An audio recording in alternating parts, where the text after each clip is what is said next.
of those people, if you could be so kind as to offer a chair if somebody asks you for the chair, please do. And if this is a need of yours, please speak up. There are plenty of chairs in this room, even though there's not enough for everyone. So please ask and please accommodate. Everyone should be able to participate in the meeting as comfortably as we're able to accommodate in the space.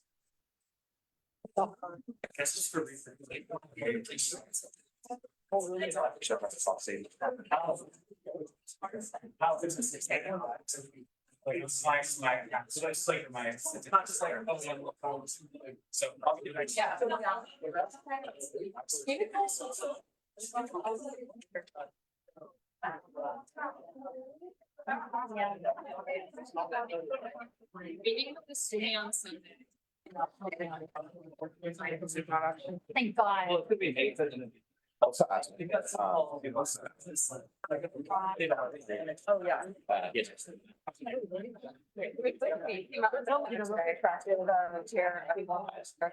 A bias across. We're good. We all good? Oh, perfect, perfect. Really? Okay. That's it. I got it. And what do you want to be? I'm not gonna be typing, so.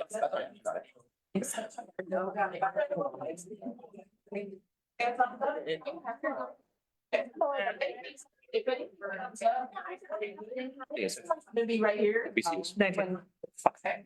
And if you, would like my phone number to statement. Maybe this sounds better. I'm always. But I There. so you can just come up and do that, or. You send it into my Carly. Yes. Or number. So. I don't have the permission. You don't have, I think you have the. Really, I have. Oh, yeah.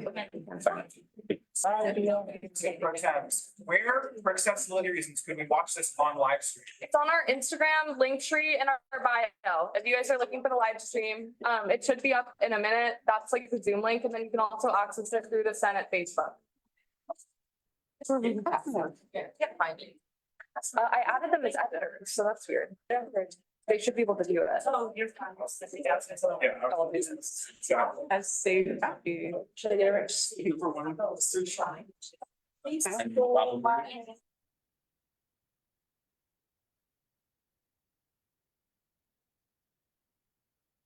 President Kalia chairing this meeting.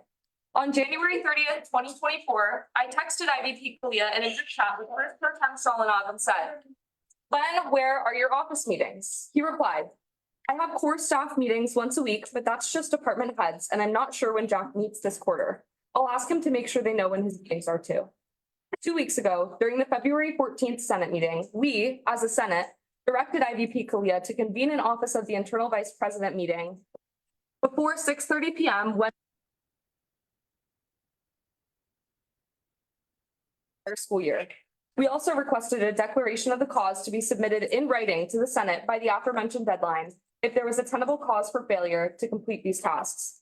On February 17th, I reached out to IVP Kalia via email asking again about the date, time, and location of his office meetings, to which he replied, "My chief of staffs manage office meeting logistics. I suppose they haven't invited pro tems because you're not core staff, but if you're in search of support or want to be looped in on the IVP office, feel free to utilize them."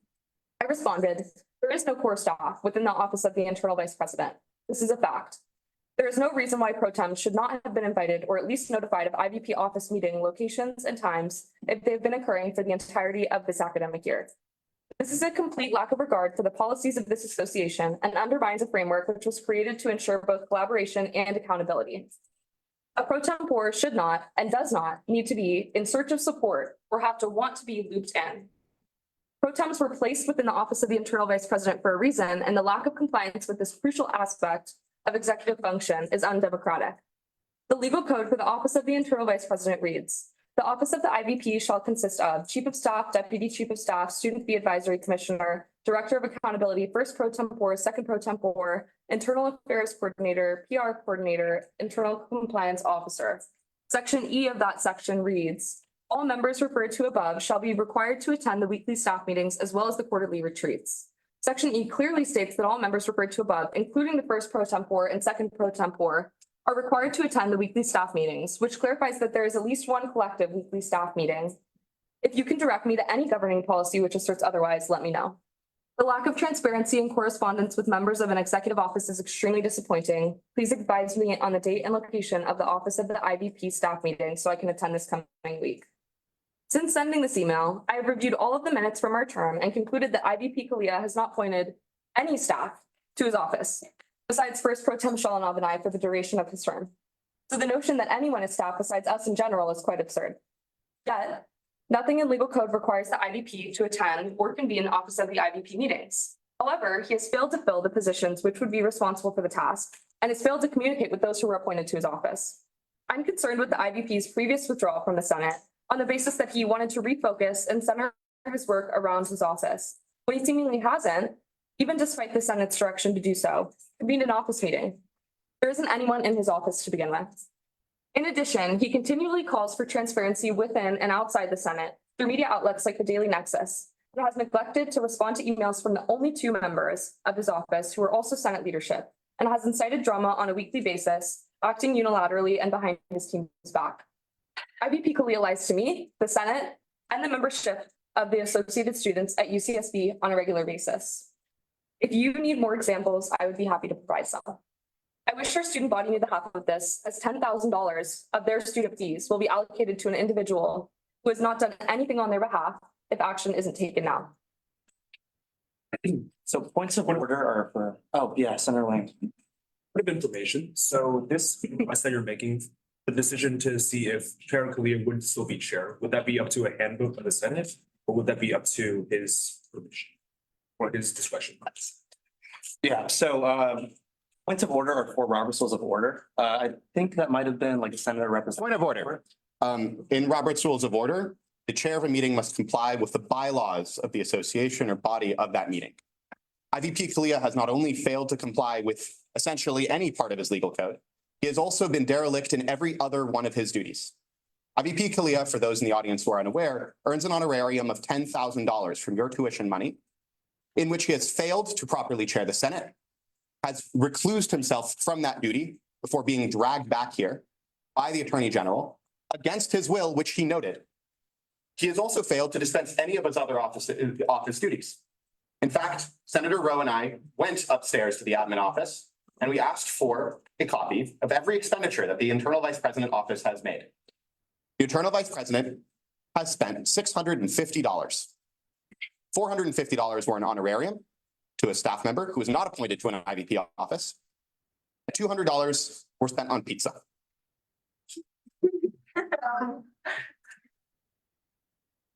Yeah, again, points of order for Robert's Rules of Order. Maybe Senator representative reports. I rise to a point of order. Within Robert's Rules of Order, a senator can and should take advantage of the opportunity to rise to a point of order and speak for any duration of time uninterrupted. With that, I conclude my point of order.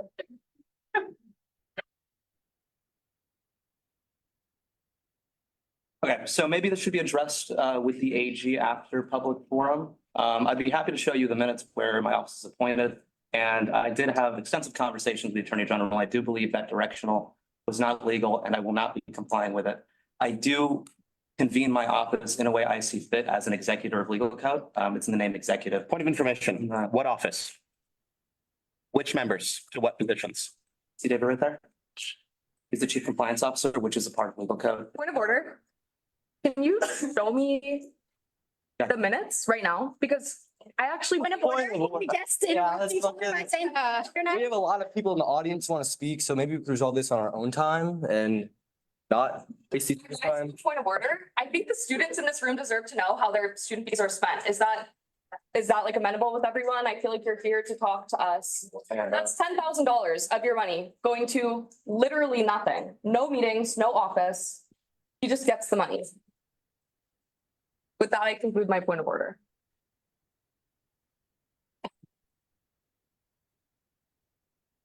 So you as the Senate do want this thing to proceed or no? It is your meeting. Hi, you can mute yourself.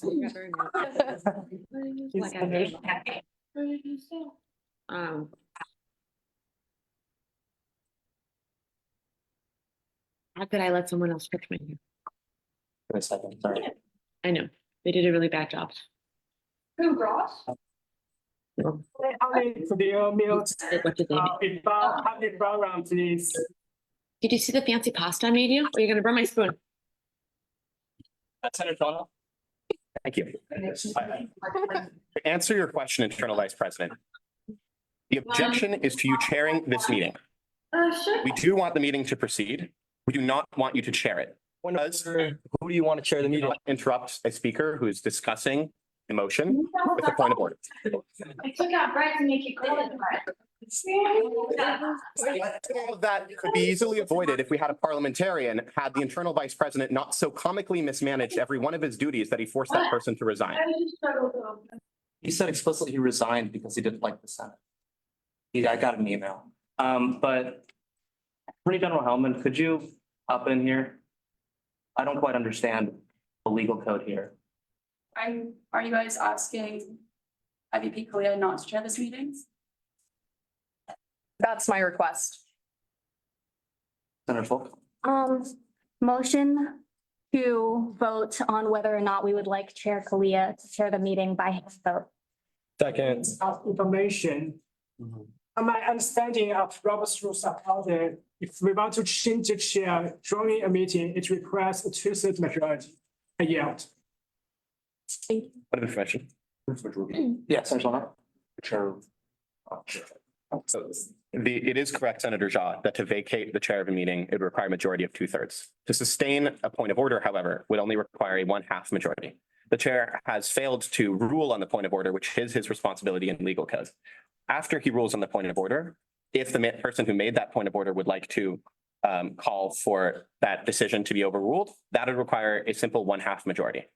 It is a question as to whether or not it required 2/3 majority to vacate the chair via the point of order.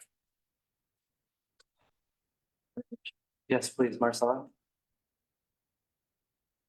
So the question I have is to the chair. If the chair recognizes the vote, then the chair would also need to entertain a motion about managing the meeting. I think everything that has been said is accurate, if you agree. And you recognize it. Because the chair right now is the chair. Does that make sense? So it's a tautological question in a way, right? So if you ask a question and you ask the person who's fielding the question to also manage the answer, it loops back. I'm just in the interest of time. I think either way, it requires the acknowledgement of the chair. Make sense? Understood. Okay.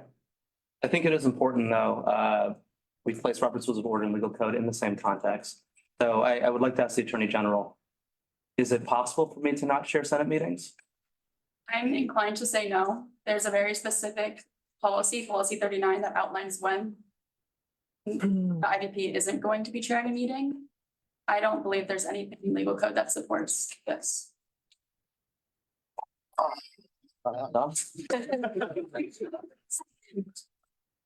It's not Senator Shaw.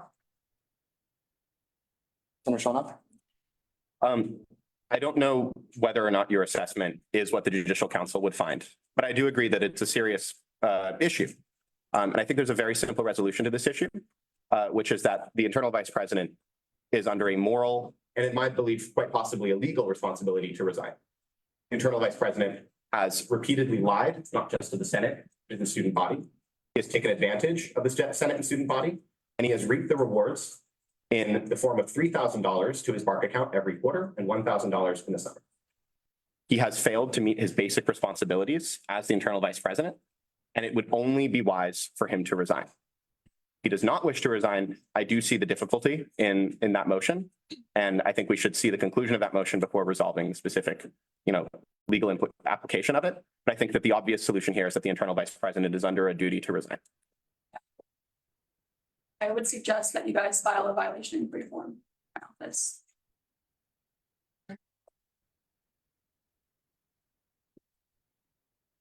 Point of order, I believe we were like in my motion still. Or like, he seconded it. Yeah. What's that motion, Jessica? You guys can do it. I wouldn't suggest doing it, but you can. In terms of doing point of order, the chair has to rule on previous point of order.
Before we begin,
We want to keep it respectful, and there will be no toleration of bullying.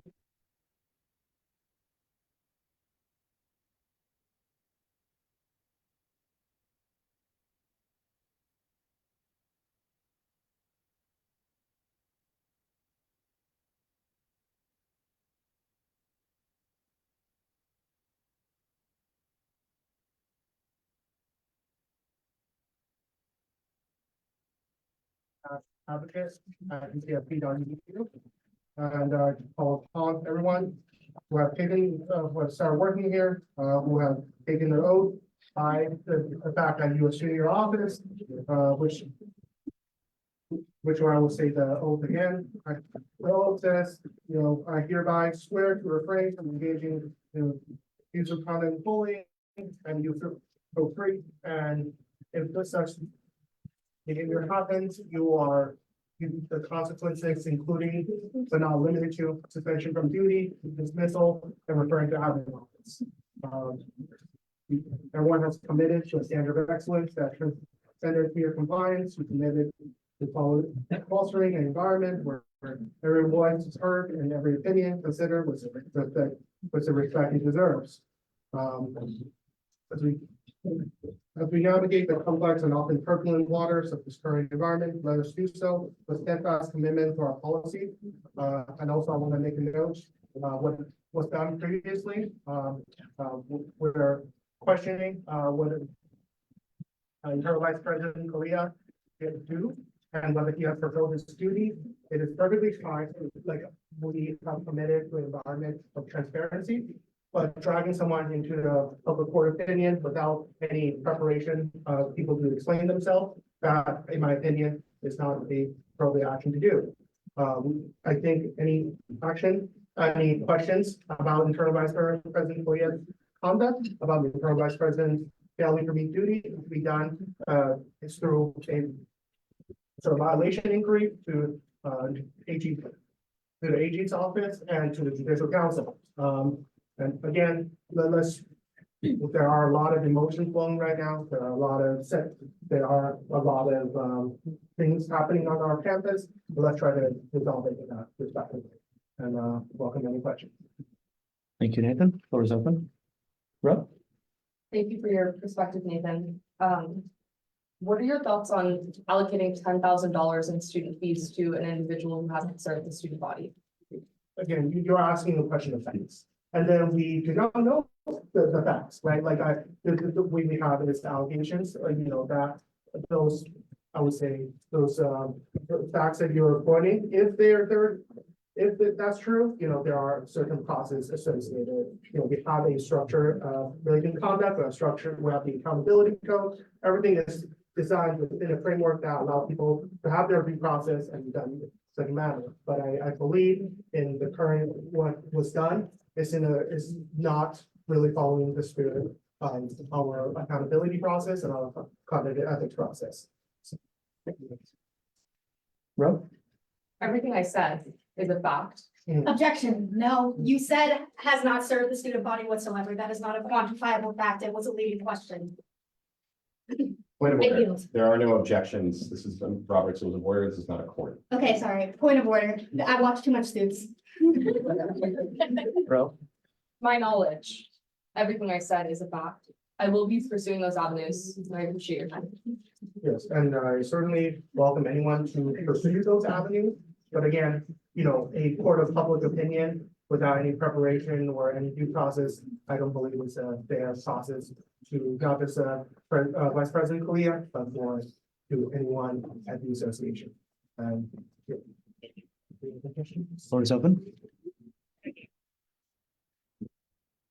Cool, thank you, Nathan.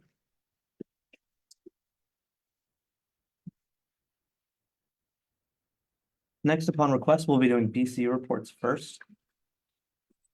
Cap?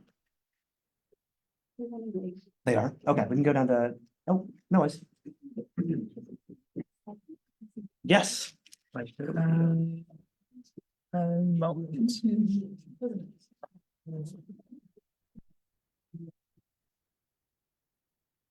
Okay, so It's side one. Yeah.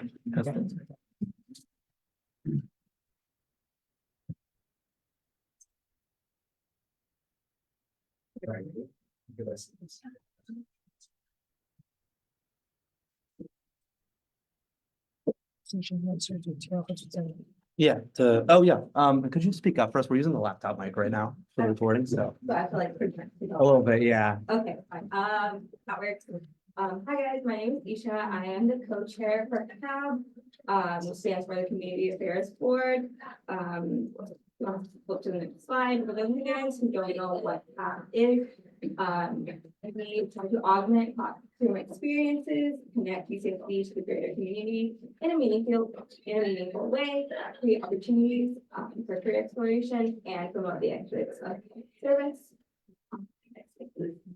So some things that we've done this past quarter is we've been continuing our family literacy program, which is a free tutoring service for K-12 students in the local Bolivia area. And within that program, we also had a Lunar New Year event that was open to everyone from the community. So not only kids, but also adults. And it was quite a success with a lot of turnout. So that was really great to see. Our senior citizen coordinator is still working with Friendship Manor among many other senior centers in the area, and they're doing like technology tutoring, which has been really helpful, and we've gotten a lot of good feedback from them as well. Among other things, we have childcare grants as well that we are trying to increase the amount we are allotting for the request during our budget hearing. And we have an alternative breaks trip coming up to Massachusetts, where we'll be doing community service with other nonprofits over there.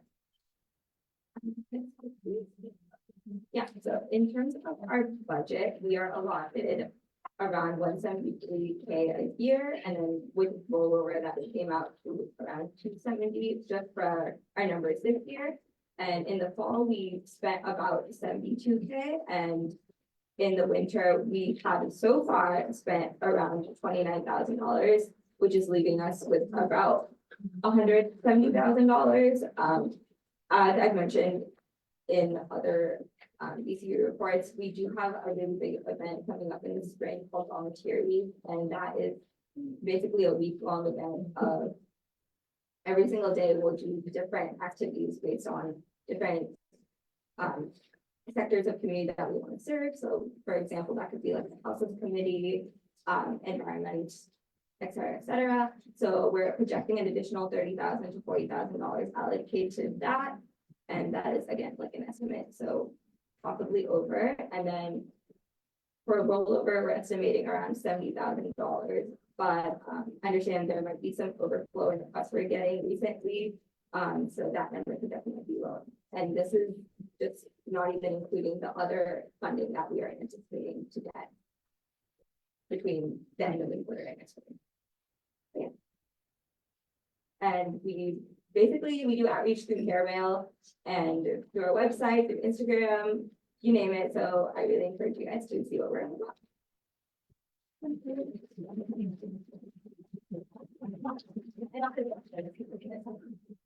Senator Wang and then Leslie. I'm really curious about your student with attendance grant program. Do you happen to know how many students at UCSB have attendance?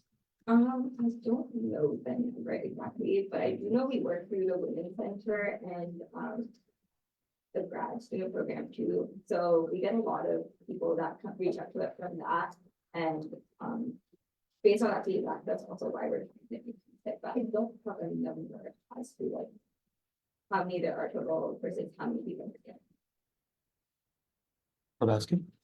First of all, I want to thank you so much. Like what CAB does is absolutely incredible. Everything that you guys do. Is there anything from the Senate's perspective that we can help you out?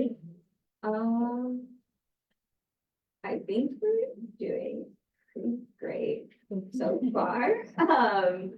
What I will say is our board is waiting for honoraria and they're getting a little antsy about it.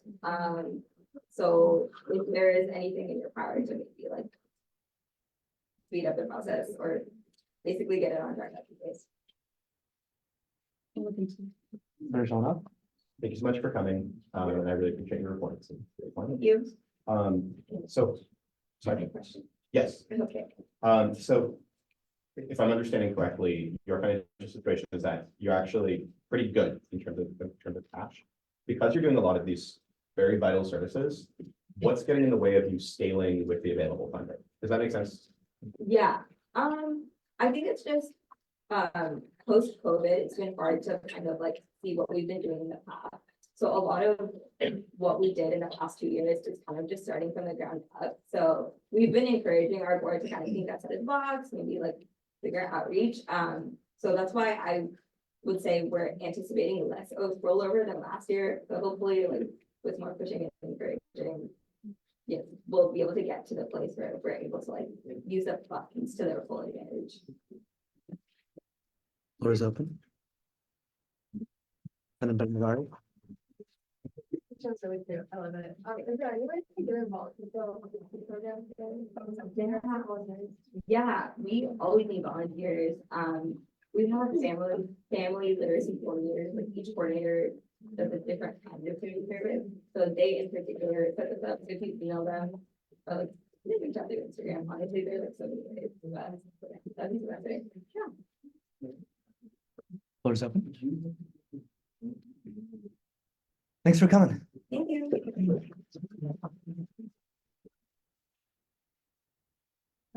Bike committee?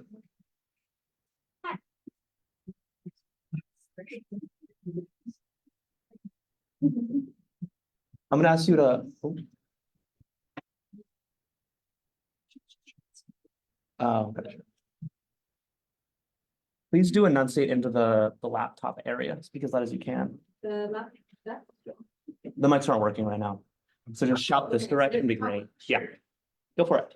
Okay, my name is Elsa Keys. I'm the chair of the AS Bike Committee, and this quarter we're gearing up for our hotspot 2 meeting on March 11th with the vice chancellors, Balloon, Haynes, and Pearson, our campus planning department, and also other relevant parties, including Sarah and Piers, the outside consultants who are doing a lot of the work for the ILP area. So the meeting will be about 2 main conflict areas. The first is about between the education building and SSMS and the Ocean Road, which would be used as an alternate route to the gym, and would also be an important connection for any new housing that would go in the area. And the second is the area that we'd be most concerned about, which is between the ILP and the library. So we hosted a walk around this quarter around the ILP, library, music building construction, and also USEN Road, and invited many administrators and campus planners who are going to be attending the March 11th meeting in order to like gear up for that meeting and get some physical space, how people travel through that space. And now campus planning is considering a further heat map study of the area. We also did a tabling event for bike stripes, any problems that people would have with biking on campus, so that people would be able to put a sticker down on the spots that they have problems with. So that we can report that back to campus planning and try to do any work on it ourselves or future planning. And we printed an updated and laminated map for that event as well, just so that we have something for this year. And then we discussed maintenance of bike pumps with the AS Bike Shop. For next quarter, we're going into recruitment season, so more events and outreach. We hope to collaborate further with the AS Bike Shop for a tabling event on simple bike maintenance. And we want to do a bike ride around with campus planning, just so that we can look at the stuff that was done over spring break, all of the repairs that they would have done, and then also repairs that are going to be done for summer. Yeah. Will we be taking questions? Questions? Good. Will we be taking questions? Floor is open. Adler? Thank you for the presentation. I wanted to ask, has there been any update around the bike path between the ILP and that between the library and everything around that? Yeah, that's our March 11th meeting. That's gonna be with various administrators. There's gonna be some of the vice chancellors. We have campus planning. We've got that's the thing I'm really excited about, is just that we have the consultants who gave those original plans for like what we should do between the ILP and library. They're going to be there during that meeting, so that we can ask them direct questions. So hopefully we can get a bit more answers. Obviously, during the meeting, they're not going to say, yes, go for it, let's make a bike path. But hopefully we might be able to get like Chuck Haynes telling the campus vendor, let's draw a proposal and let's keep going to get started. Excited. Is there anything that could give you like more leverage in that meeting? That's the thing, really, it's just going through right now and going up till March 11th. If things still are looking kind of bad after March 11th, if there hasn't really been much work, which I don't think would happen because we've been talking with all of them and everyone seems really on board with at least creating a solution for the area. Then we'll also like try to do more outreach to students as well. But I think it should be good. Lebowski? Can you speak on a little bit more on different administrators that are in favor of putting a bike path in between the aisle, please? Yeah. For our walk around, Gary McPherson, he's been super involved in biking. He's really pro bike culture. And then for Chuck Haynes, especially he looked when we did like a private walk around with him because he was able to make the first one. And he was really appalled with the fact that there was like such a big problem saw it with the music building, with the fencing there. So hopefully that like they're looking into maybe moving that back and talking with construction, just so that we can try to get like a little bit of a solution with that area. But everyone has been really supportive. It's just getting that solution pushed and like making stuff. Floor still open. Excellent, thanks for coming.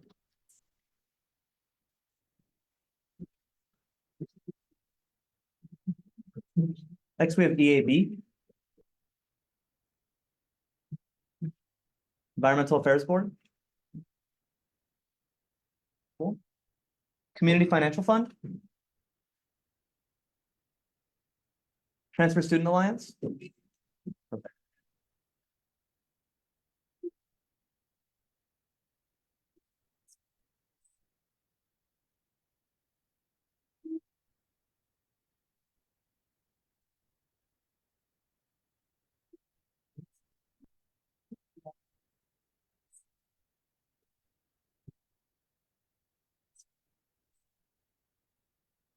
Yeah, go for it. Hi, I'm Bella. I'm the chair of the Transfer Student Alliance, or TSA.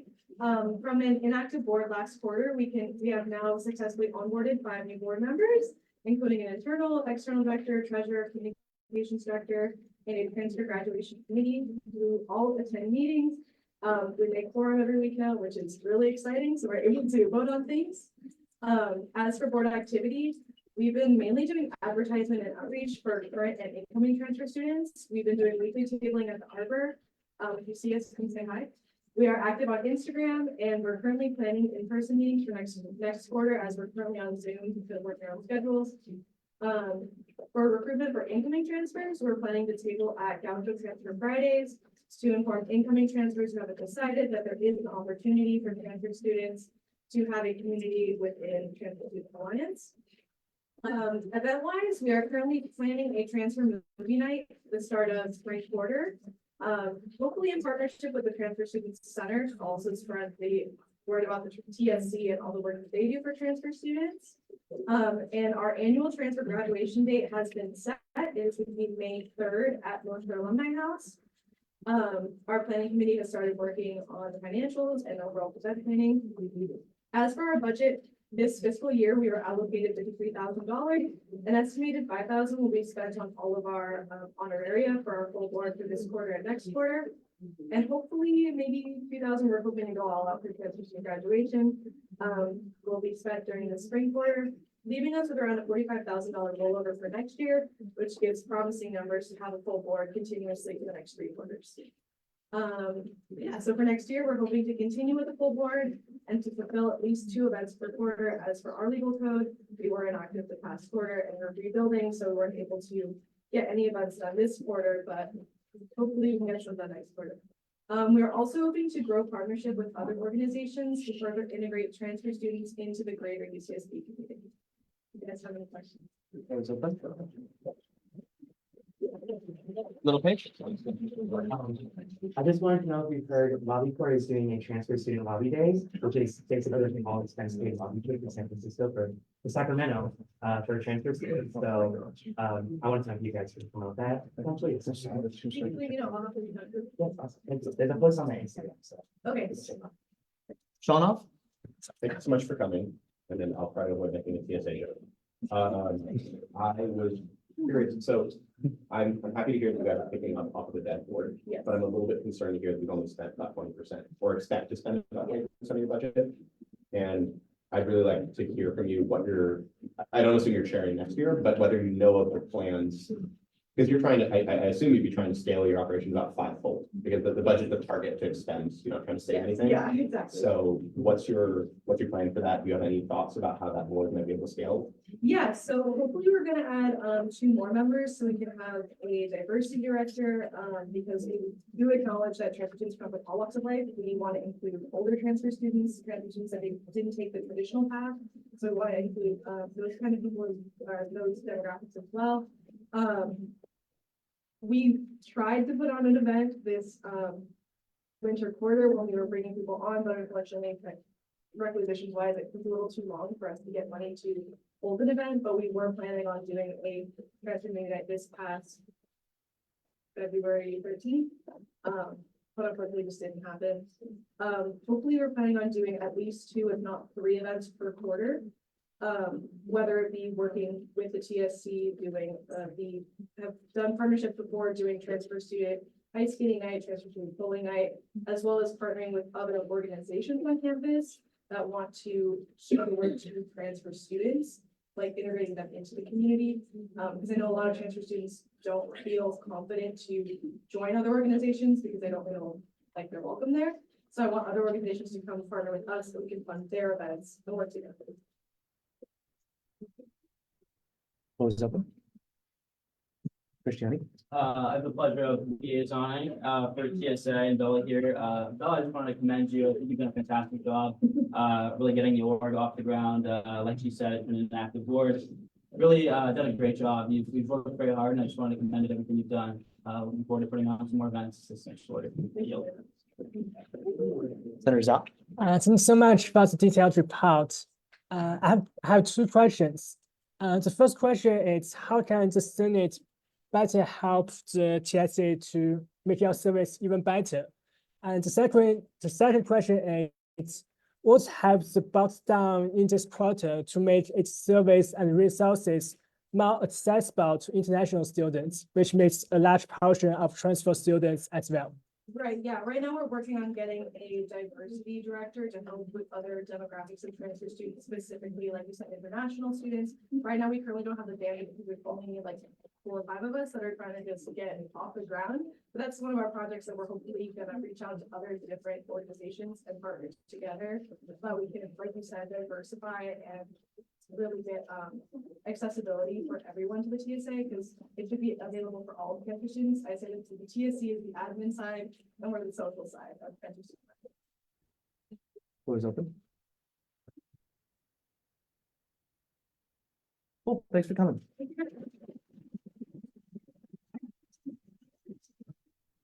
Is IBTU here? Students Against Sexual Assault?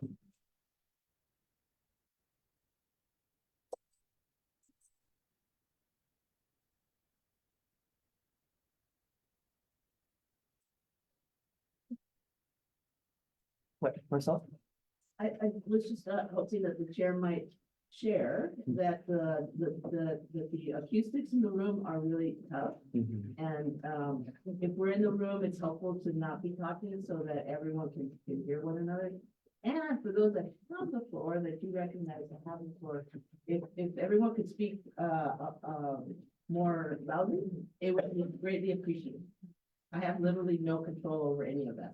So, Fair do you enough. mind reminding everyone? Yeah, please stay quiet if you don't have the floor. Thank you.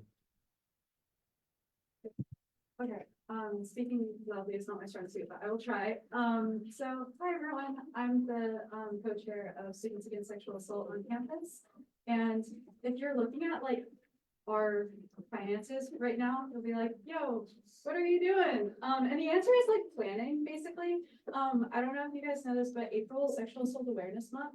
So like, it always looks like we have nothing going on really, like for the first 2 quarters, because we're like planning that. And we're really excited this year because we're planning like 5 or 6 events in April, which is gonna be really fun. And it's like the most that we've done like in all of my time here. And I've been in SASA since I was a freshman, and this is my senior year. So I wanna go out with a bang. Very excited.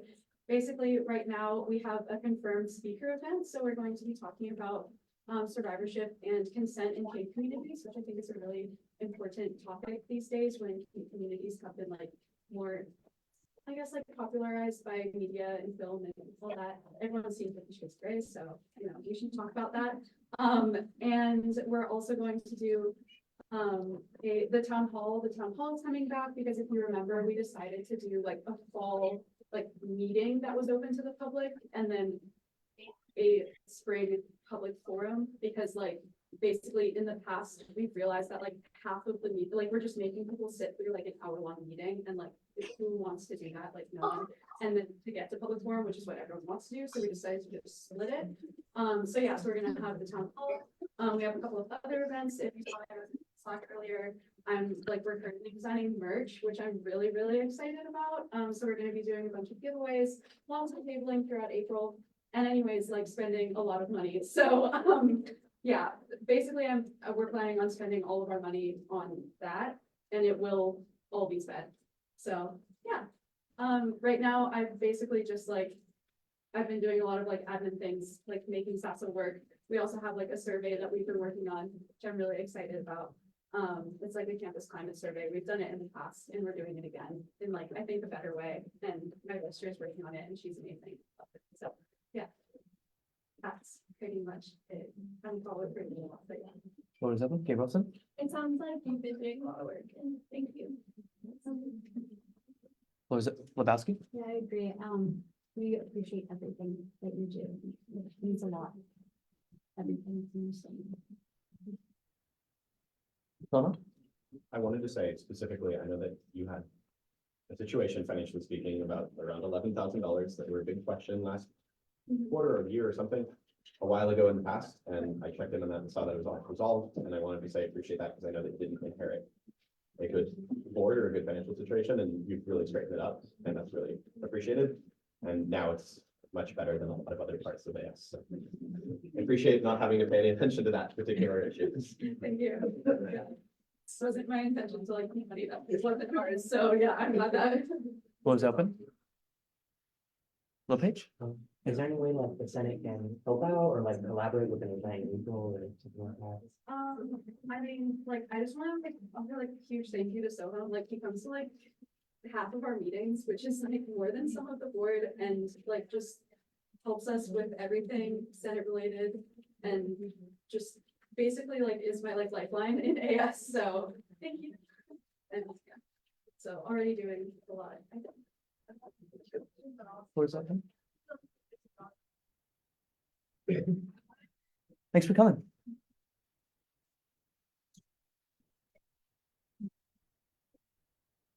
Take back the night.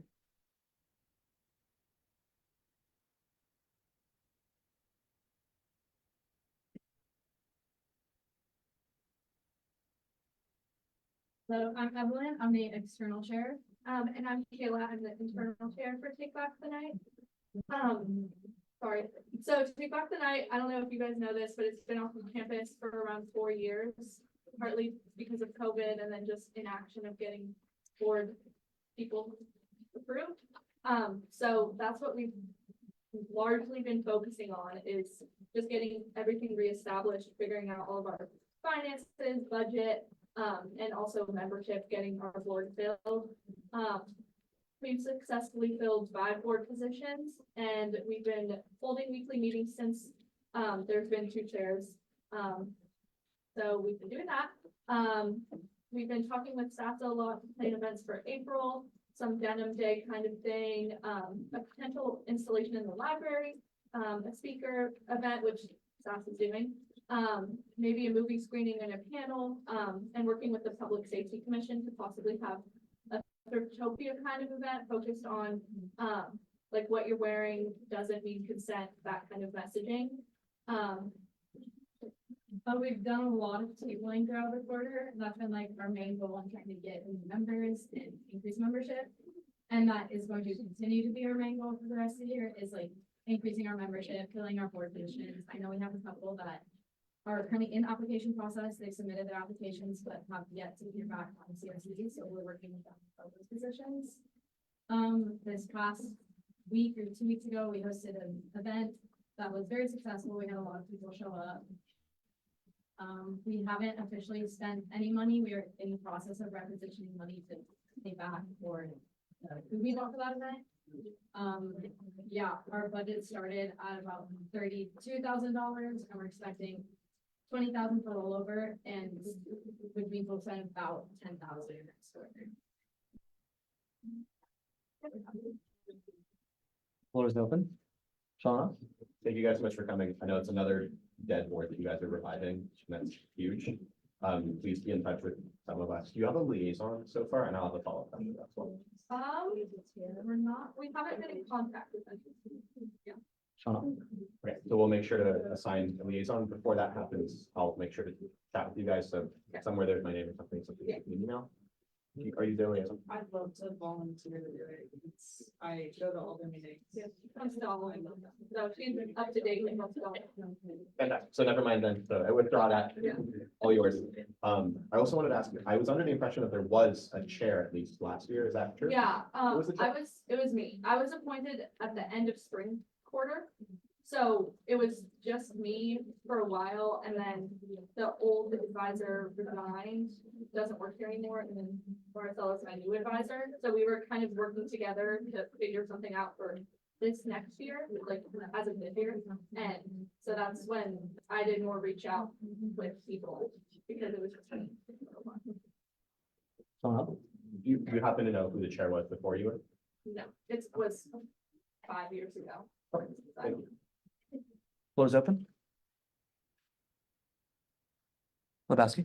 Do you have any board position openings that you need help filling at the moment? Yeah, we have a Greek liaison, on and off campus outreach coordinator, and an intersectionality liaison. And I know that people have applied to the on and off campus outreach coordinators. They just haven't heard back from COC yet. And it's been, to my knowledge, about a week. I don't know what it's like on that, but yeah. Floor is open. LePage? Thank you guys for coming, good job. Is there anything Senate can do to help? I know you guys are in the board, so we want to be here this morning. As of right now, we haven't come up with anything, but I mean, we have contact with you guys, so if you need anything, we'll let you know. Floor is open. Cool, thanks for coming.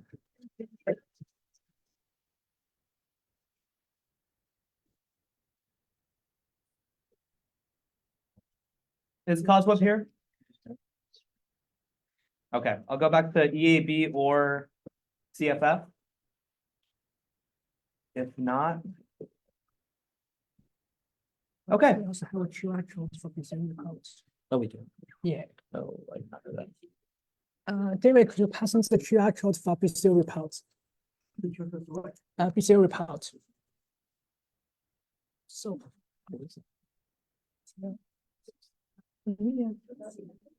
Oh, maybe to you guys. Oh, he is? Oh, perfect. IBTU.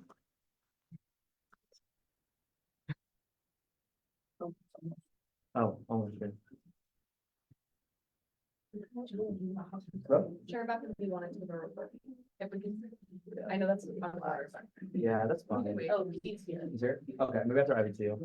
After IBTU. IBTU?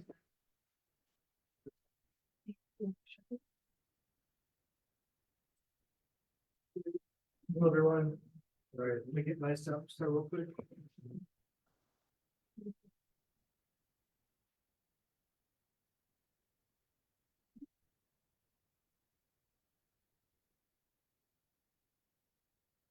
Thank you for making time today.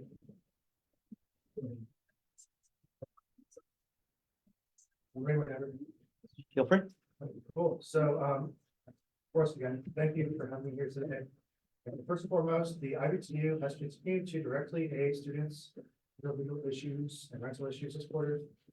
Point one, point two, the IBTU is to begin transforming its website into an easily accessible resource for anyone to find and use community resources, any rental help, or any other rental necessities. Beyond that, the IBTU has hosted two street law rental workshops so far this year. So it's like for the call center, Robin for the legal resource center, and our legal director Grace sits down, and then we could walk by and get any sort of rental help. And there's gonna be one more this upcoming Monday. We've also tabled generally at the iVote event, at multiple rental fairs, and we continue to table in front of the call center for stuff beyond just the legal clinic. WTO has hosted one workshop this quarter so far, and it's being hosted one more stuff on Sunday. We're going to be speaking to, I think, by row. Pretty good audience, 50 people are going to turn out, so it's pretty sick. And these workshops generally about how to rent, rental issues, common issues, community resources, and how to access everything you possibly need. The IBTU also spoke at the Blum Center's Forum for the People's Fund of Housing. This is a pretty awesome organization.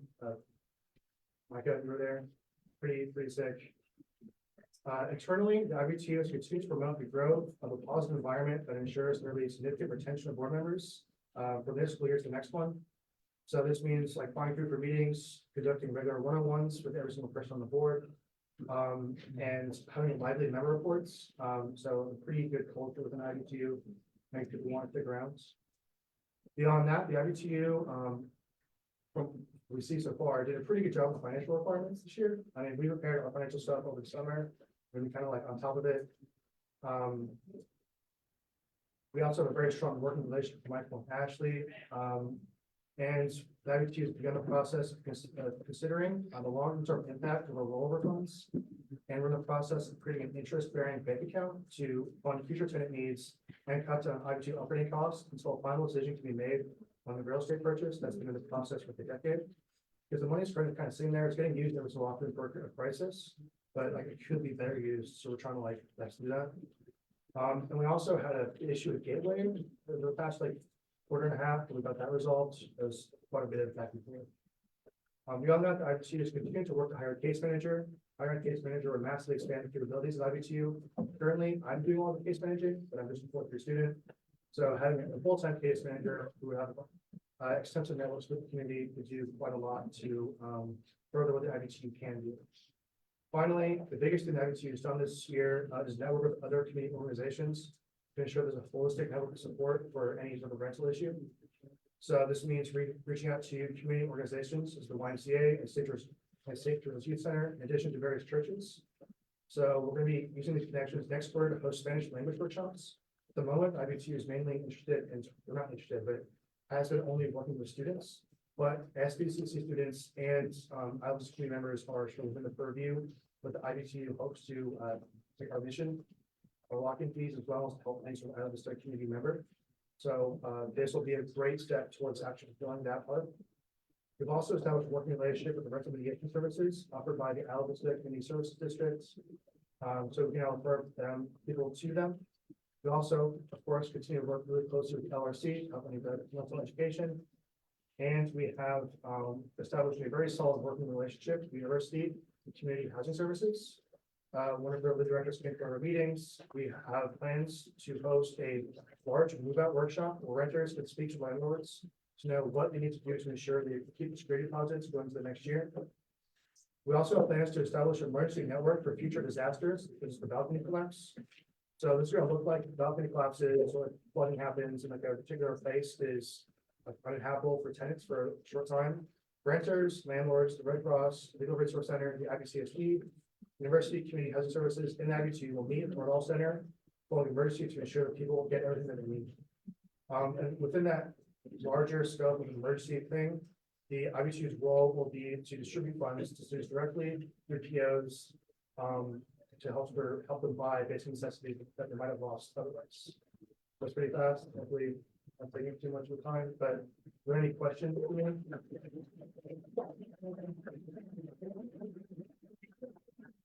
Floor is open. And then how do you think that emergency response is, can that be like a text message kind of thing, like candidates, email? It's still, we just decided to work on this project last week, so it's going to look like creating a spreadsheet, I guess, of like all the various other info, and creating a group meeting or the group email chain. Just so like, because these things can happen like overnight, or like unexpected times. So some sort of way where the IBC chair and heads of these various community organizations can all reach out to each other like really quickly to take care of something.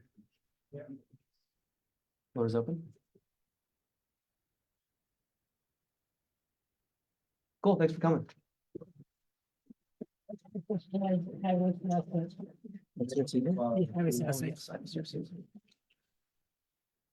IBCRC?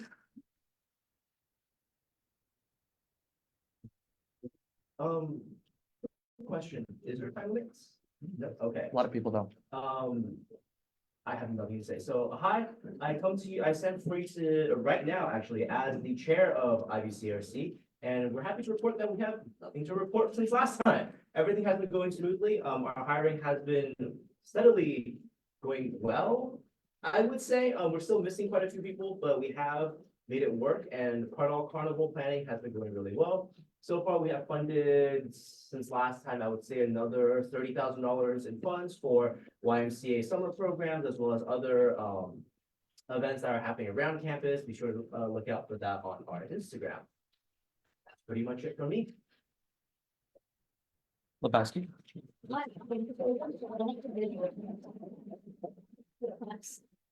Show exact that. I was just wondering, the hiring, is that hiring for board members? For board members, yes. We, from my last report, we had a mass exodus of members over winter break. So we're trying to fill those vacant positions.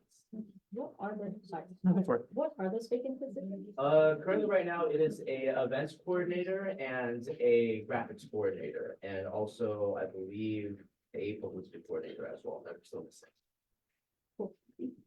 Thank you. You might have asked you a question about your other role as the chief compliance officer. You can just nod. I will come up later for that. That's, that might be. Floor is open. Cool, thanks for coming. Thank you, guys. F&B? I'm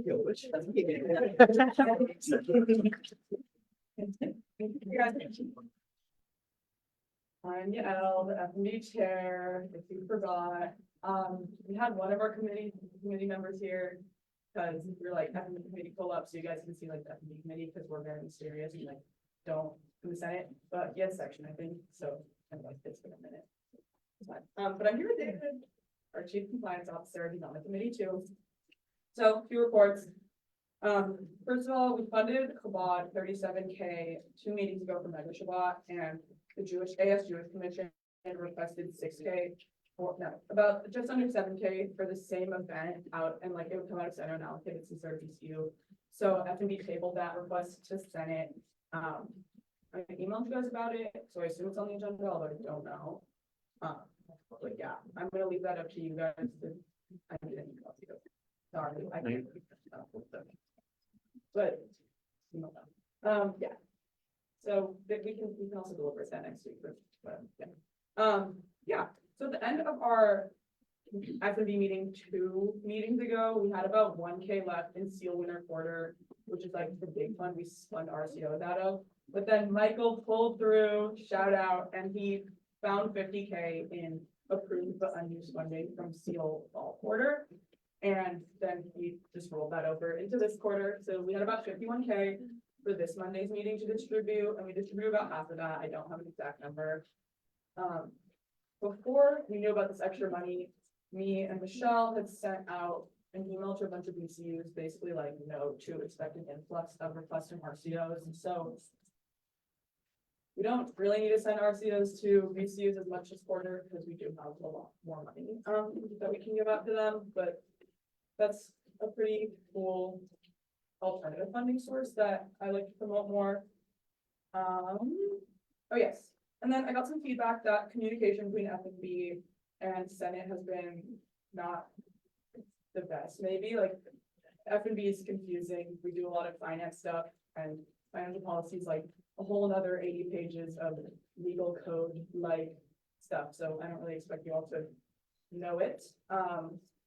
But just wanted to, like, I don't know what you guys do and don't know. So if you're ever confused about anything, like, of course, ask the senators on the committee. They're like great resources.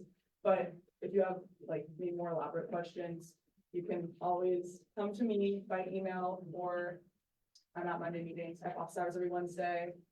So yeah, or you can ask me that. And that's all for me. Okay, so I guess I'll take over and speak more on that communication issue. Hi again, I'm David. I stand before you now as specifically the Chief Compliance Officer of Finance and Business, which is already in legal code per the resolutions from last year. I am forced to speak on this issue because it is evident that there has been a broken link between FMB and the AS Senate. While I do appreciate all the efforts, especially with the recent reconstruction bill that is happening with the DCUs and all of AS.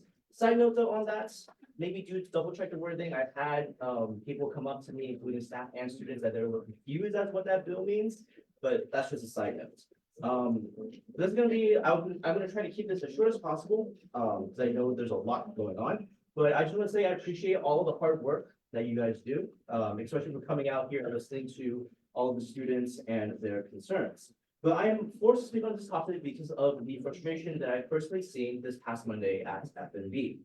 The senators that are assigned to FNB, half of which don't show up, are required to supposedly quote unquote defend the allocations made by FNB for Senate unallocated. Not only is that absolutely unnecessary, it's also appalling to see that you guys are not fighting, but attacking each other and forcing each other to defend their own, or wanting to defend the messenger even. By our bylaws, Article 4, Section 3, Senate unallocated is not a rollover account. It is a account that is granted $150,000 every single year. There's no reason for you guys to be concerned about that fund because that is guaranteed. The account is supposed to be administered by FMB with a subsection that says Finance and Business Committee shall make allocations in accordance with Section 2, Clause 6 of the Finance Policy and Procedures. This is how I know that none of you guys actually read legal code, because it is impossible to miss that line. There is a confusing line right below that that says that allocations from this account must be granted with a 2/3 votes. However, it does not specify 2/3 vote from where. It is implied that it is from Finance and Business, but it is also. Point of order. So I want to name a few things. First of all, your speech just now was not germane and impolite, and I'd like to have you apologize. Senators do read the legal code. Second, you're not the chief compliance officer of anything. I just checked every agenda that we've ever passed. You've never been appointed to that position.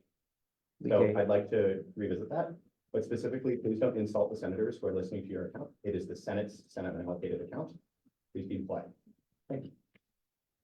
Thank you for that, and I will address that Senate unallocated. Because funds in the Senate unallocated account are to be used for any program, event, or activity that is for the benefit, education, or entertainment in the best interest of the student body and the campus community. However, nowhere does it say that it is a account that is solely for the AS Senate to manage. Technically, all accounts in AS is for Senate to manage. But it's weird that you guys have a problem with Senate unallocated specifically because the word Senate is in there. Not really, but yeah. FMB delegates power to distribute funding. I mean, Senate delegates power to distribute the funding that FMB distributes to Finance and Business Committee. So as much as the name Senate unallocated might be like misleading, you guys have as much authority over that as you do like SEAL or other funding requests we distribute. So like, yeah, it's Senate unallocated, but it's not like Senate's budget. So, there are more, I'm gonna finish up really quick. There are more things I can say, but I'm gonna keep it short, especially considering the crowd behind me. But please don't do things via hearsay. That has been a pattern that I've seen a lot. I'm not attacking anybody personally. You guys are all a pleasure to work with independently. It's just that as a group, some things do get lost. And I would like to remind you guys to do your due diligence on basically everything. And to the point that I am not appointed as the Chief Compliance Officer, I have been acting under that role ever since fall quarter. Whether I'm officially that or not, this speech or not to speak, that this report officially concludes my obligations under that pretense of that role. And that's it for me. Floor is open.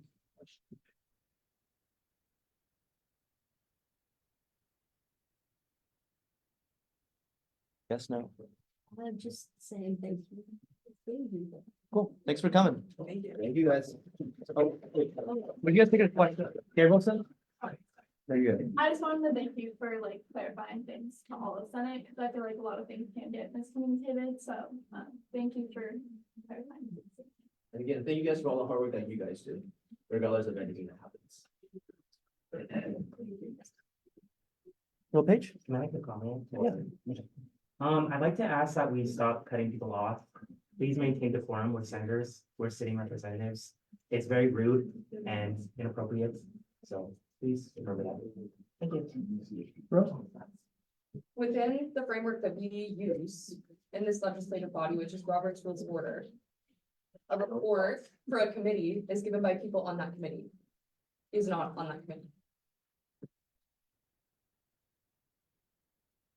Floor is open. No, if not, I'd like to move into public forum. Okay, cool.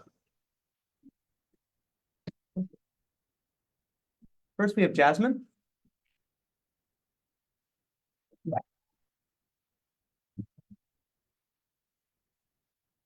You have 2 minutes to speak. Please enunciate or refrain from yelling. Please know this meeting is being recorded. You may speak on any issue, whether it's on the agenda or not. Please include a content warning if it will be graphic. You may only come up once and you may choose not to answer questions. Do you agree? How much? Floor is open. Bro, Motion to grant the speaker an additional 3 minutes. there's been a motion to grant the speaker an additional 3 minutes for a total of 5 minutes. Is there a second? Second by Christiani. We're on discussion. Ready to call the question? Objection to call the question? Consent. Or consent, objection, consent. Seeing none, motion passes. You may begin. Okay, this is my morning, I'm putting it out there for like anything graphic or like something words or all of that. So, hi, if you guys don't already know me, I'm Jasmine Amin, and I am a Persian Jew at UCSB. As you guys are well aware, on Monday, signs were posted at the Multicultural Center stating that Zionists are not allowed. I want to define Zionism for everyone in this room, and hopefully everyone outside can hear me also. But Zionism is the belief that Jews have the right to self-determination in their ancestral homeland. The definition, straight from the Defamation League, is Zionism is the movement of the self-determination and statehood for the Jewish people in their ancestral homeland, the land of Israel. The vast majority of Jews around the world feel a connection and kinship with Israel. End quote.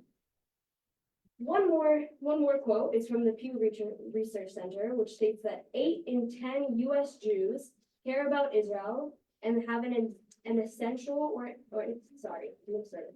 8 in 10 US Jews say caring about Israel is an essential or important part of being Jewish. And end quote. So basically, believing that Jews don't deserve a homeland is anti-Semitism. And I hope that we follow those points. One thing I wanted to add is the reason I'm here is not to stand before you and just wait. I'm here because we are faced with a really interesting situation, and we're at a point where we get to easily say that the actions that happened on Monday were not okay, and we get to really make a big statement on anti-Semitism at UCSB. So my big sister went to UCSB, and while she was here, she faced a lot of anti-Semitism. And one of them was some guy decided to pour a drink on her and called her, and I quote, a dirty slut Jew. So I'm at UCSB right now, obviously, and I was at the Multicultural Center on Monday, and there were signs that said, Zionists not allowed. From the river to the sea, fuck Zionism, never forget and never again, which is inappropriate in so many ways because that is what we use to refer to the Holocaust as never again. So to say that is just unbelievable, and I was really shocked. There were so many more different posters. There were so many other different posters in that room that I can't even speak on. In addition to that, The school's MCC Instagram replied to a comment from a Jew that said Jews should go back to Poland. And I think that that was absurd to see in 2024. Absolutely absurd. So we're in the unique position where we get to really stop this cycle of anti-Semitism. And I think that starts with actually taking action with what happened on Monday. We can't just like sit here and say that anti-Semitism isn't okay. That's not enough. People need to be reprimanded for what happened. And if nobody gets in trouble and if nobody is actually reprimanded, this is gonna keep going. My little sister's dream is to go to UCSB. There is no way in hell I'm going to leave this school knowing that I didn't do everything in my power to make sure that I don't get a call from my baby sister being like, hey, this is the anti-Semitism I faced at school today at UCSB. Unbelievable. Go back to Poland? Ridiculous. So I'm here and I'm asking for real action to be taken. An email saying that anti-Semitism is not okay is not enough. People need to be reprimanded. Saying that like enough is enough and action and a real action needs to be taken. So that's why I'm here. That's why I hope all of you guys are listening. So I was nervous to go first, but I hope that I gave you all the definitions that you need for the rest of today. And I hope that that was helpful. I'm more than happy to answer questions.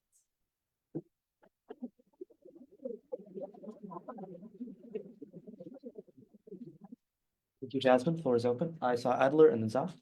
Thank you for coming to speak. Going first is difficult, and I want you to know, as a Jewish person myself, I was also very distraught with the events on Monday.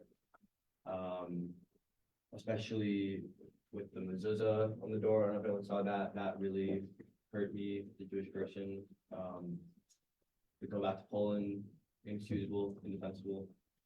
So yeah, there were some definite actions, I think, could be or anti-Semitic that day.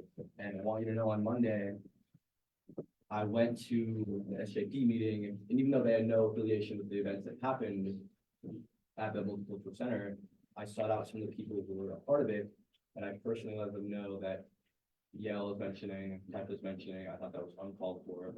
I thought it was destructive, I thought it was impulsive. It was below the standards of what I want to see from their activism. So I want you to know that's what I did on Monday.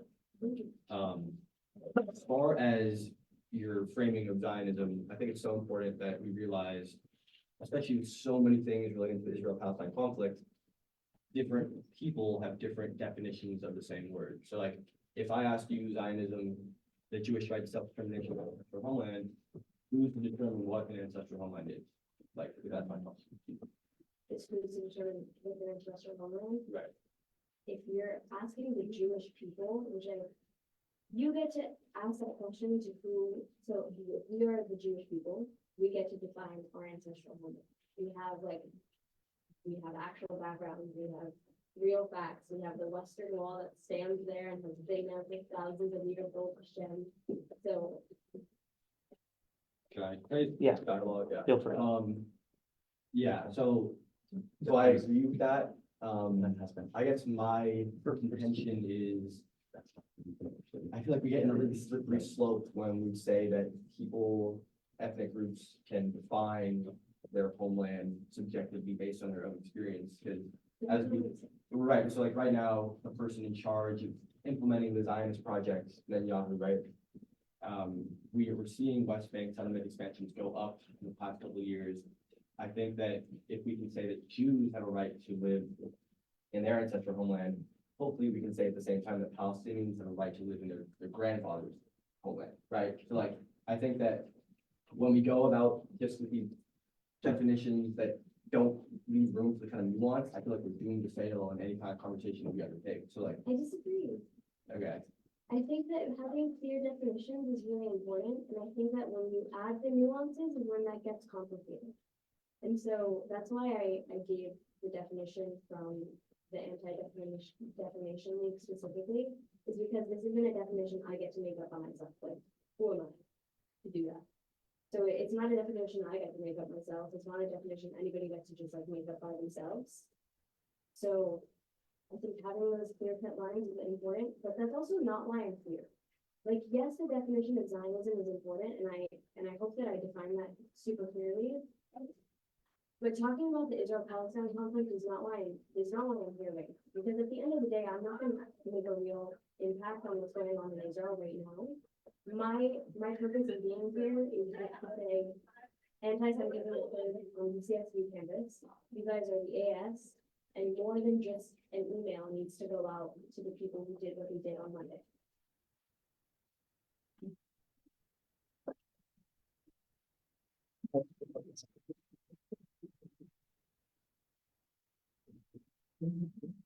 Before I yield the floor to the next person, Senator Shaw brought up a point. In the past, we have, on November 15th, I think the last time we did it, limited question time as well as speaking time. Do you guys want to do that today, or would you prefer no?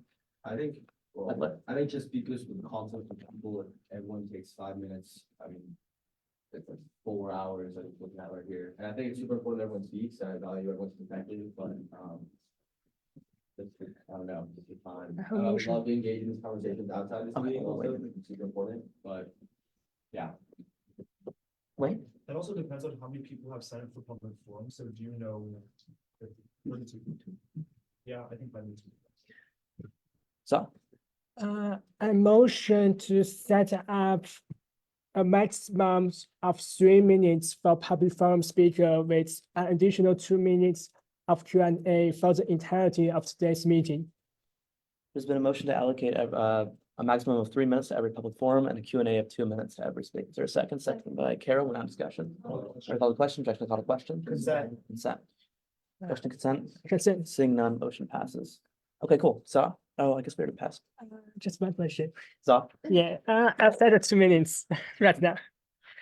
Thank you so much for your courage in sharing your experience with us. What happened on Monday was an undefensible and clear act of anti-Semitism. You mentioned that you want us to take specific action and combat against it. Do you have any specific actions in mind? So for information, the MCC is funded by a student law team, and the Senate has the power to freeze it. I yield. thank you, Senator. Okay, so there's a lot that I have to say about that. And until I'm able to like actually give you a real answer, I don't want to shoot myself in the foot. So I don't know what the specific actions are to be taken. We know specific students that were there that did things that are blatantly anti-Semitic. And I don't think that they deserve to stay at a school that stands against anti-Semitism if they're going to be blatantly anti-Semitic. So that's what I'm gonna say for now. I definitely have a lot more thoughts if you want to speak about them privately or like at a different time, or you want me to come back, but yeah. Got 48 seconds. Floor is open. Shona? Thanks so much for coming. I think maybe it would be helpful for some people in the room if you'd explain some context around why telling Jews to go back to Poland is so offensive. Yeah. That might be some useful things to collaborate on. Okay, so obviously, I hope to God everybody in this room knows what the Holocaust is, and obviously a really big part of the Holocaust took place in Poland. So telling Jews to go back to Poland is like saying that we need to go back to concentration camps, which is crazy. Where are you from? My parents were born and raised in Iran. For anyone that didn't hear her question, she said, Jasmine, where are you from? That's time. Thank you so much for coming, Jasmine.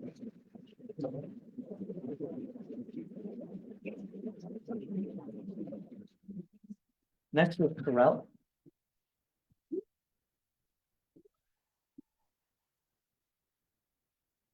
Well, you have 3 minutes to speak. Please enunciate, refrain from yelling. Please know this meeting is being recorded. You may speak on any issue within on the agenda or not. Please include a content warning if this will be graphic. You may only come up once. You may choose not to answer questions. Do you agree? You may begin. Hi, I'm Rose. Okay, quote, Zionists are not welcome. Do not speak to the Zionists in the room. Do not engage with them. End quote. I spent almost 4 hours in the Multicultural Center on Monday, surrounded by nothing but hate, in a space where I was not welcomed because of my identity and my beliefs. A space where we should be welcome, as it is called, the Multicultural Center. We, the Jewish students, were there peacefully, showing that we won't be uninvited from a public UCSB space. We also tried to engage in peaceful conversations to understand the others in the room. But shortly after they were told to quote, not speak to the Zionists, and the conversations quickly ended. Sorry, I don't think I can continue talking to you. That's what I was told. Let's be clear, Zionist, by definition of Google, someone who advocates for an independent Jewish state where Jews can live freely. The word Zionist has been transformed into propaganda, and the truly once innocent definition has been turned into a derogatory term. This is the new form of anti-Semitism, hiding behind words like anti-Zionism. I left the MCC on Monday, holding back tears. I broke down the moment I got into my dorm. This situation should not be taken lightly. Taking down the Instagram was a great first step, but this was anti-Semitism. A group of students were not welcome into a space because of their identity. I urge you and admin to hold those responsible for these actions. 4 hours, I sat in a room where I was treated like anything but a human being. Is that really how I, a proud Zionist and a proud Jewish student on this campus, should feel at our multicultural center? Thank you.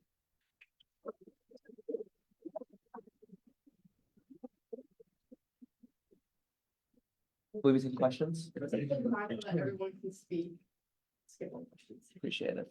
Thanks for coming.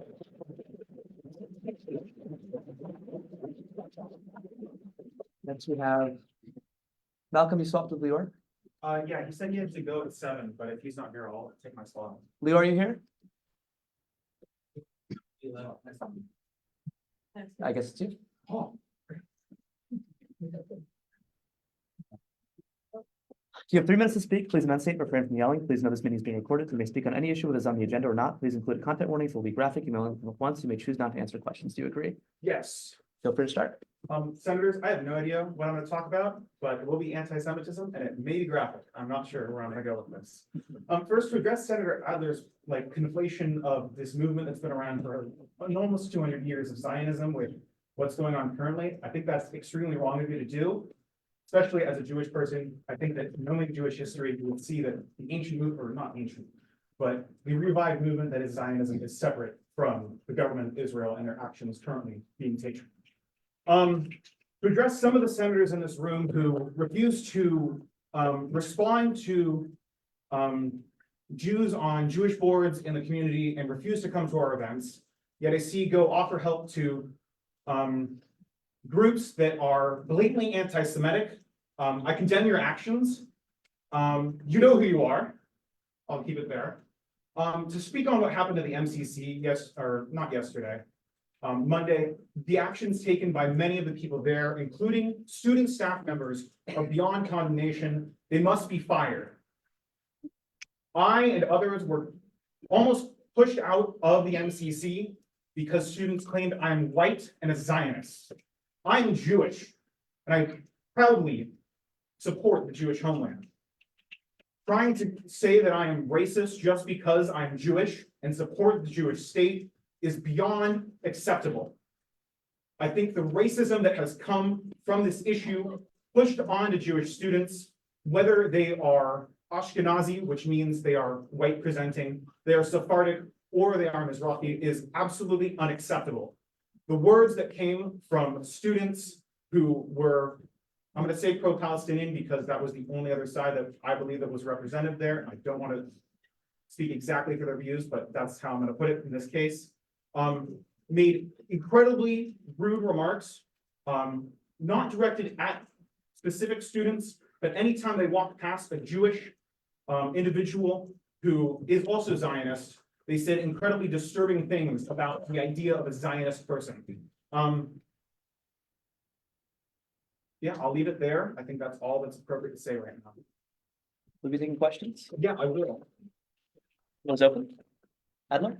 Thank you for the speak. I would love to speak more about this away from the Senate floor if you would like to, but because it's Human Rights Week, I just want to ask you, what do human rights mean to you?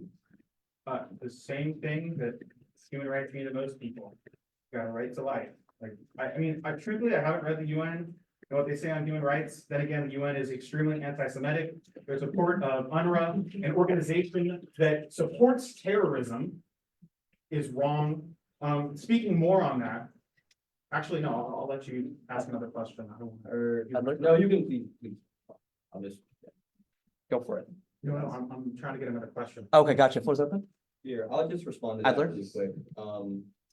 I've heard that claim about, put out a lot, but I haven't found any evidence in supporting that. Did you watch Hamas-massacres.net, UN employees? I'm aware of. Chopping off footage. heads of Israeli soldiers? So that's not, Ring a bell? that's not evidence of the claim that you're making. UNRWA supporting terrorism, UNRWA employees. You can direct me to any source Lebowski? for that. I would love. We got a point of order. Just when Senator Adler is asking the question, please let me finish. Thank you. Thank you. Adler, please continue. Yeah, I don't have a question, but I would love to see, we can talk later, if you want to show me a source for that. If anybody in the room wants to show me the source for that, it's reputable, I would love to see it. Thank you. Thank you, Senator. Shawna? Malcolm, are you aware that the United Nations Refugee Agency for Palestinians in the Near East's headquarters had an extensive network of Hamas terror tunnels placed underneath them, had weapons caches underneath them, and that at least 1/5 of members of employees of UNRWA in the Gaza Strip were military members of Hamas, Palestinian Islamic Jihad, or political members of their Politburo? Yes, I'm fully aware that much of the UN employees in Gaza, one of which actually did harbor a hostage, which goes against, I think, all laws. I don't think you're supposed to harbor a hostage at all, especially torture them.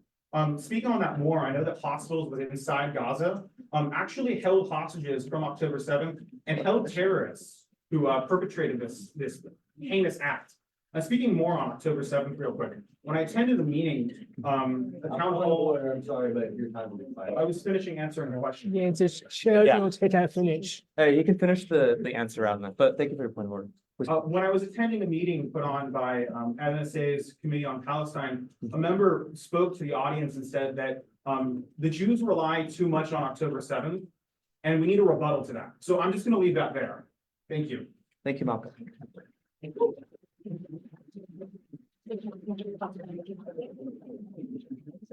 Gabrielson?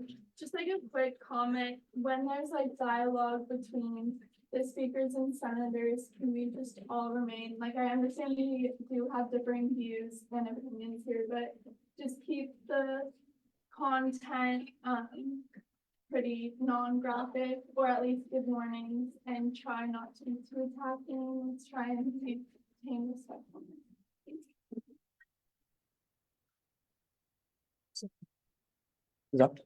And also, given that we have a lot of speaker and limited amount of the time, I'd ask the senators to not post statements, but just questions, so the speakers can speak. I yield. Senator. Next, Katie. Ro? Can I ask that we recognize the cause of chair after the speaker? It's, can we go to public forum twice? I thought we couldn't. We can, right? Yeah, if we leave public forum, we can't go back to public forum, so it's a. You have 2 minutes to speak. Please enunciate, refrain from yelling. Please know this meeting is being recorded. You may speak on any issue, whether it's on the agenda or not. Please include a content warning if it will be graphic. You may only come up once, and you may choose not to answer questions. Do you agree? Yes. Go for it. Okay, so first and foremost, I want to clarify that the point of the speech is not to claim, convince you, or even discuss the notion that anti-Zionism is anti-Semitism. I'm just here to talk about how some students on the campus use anger at Israel and anti-Zionist notions to justify anti-Semitic behavior. So, for example, 1, I was told Hitler should have finished the job by a UCS student in a mask because I wore an item that identified me as a Jewish student, not a Zionist. My entire family was murdered by the Holocaust, so hearing that I should have joined them was extremely alarming. He tried to justify this act by claiming that he was standing up for Palestine. 2, a faculty member of the MCC published on social media that Jews should go back to Poland, the place where 1.8 million Jews were slaughtered during World War II. This was done in the name of Zionism, or anti-Zionism.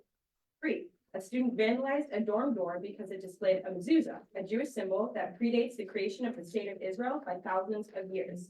This was done in the name of anti-Zionism.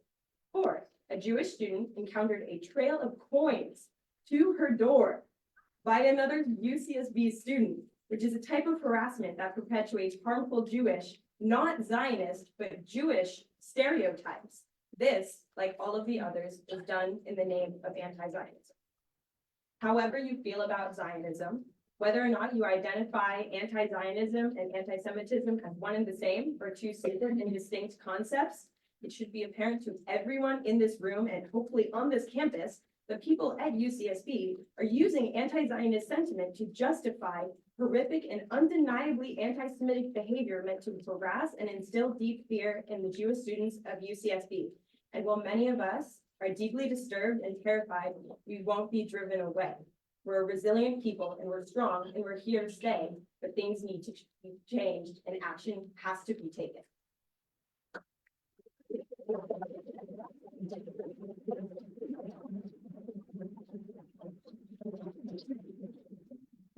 Katie, will you do questions?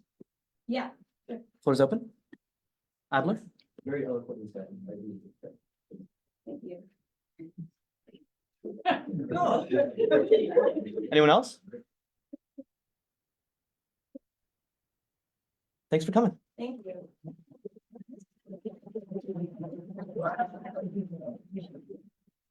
Next is Eyal.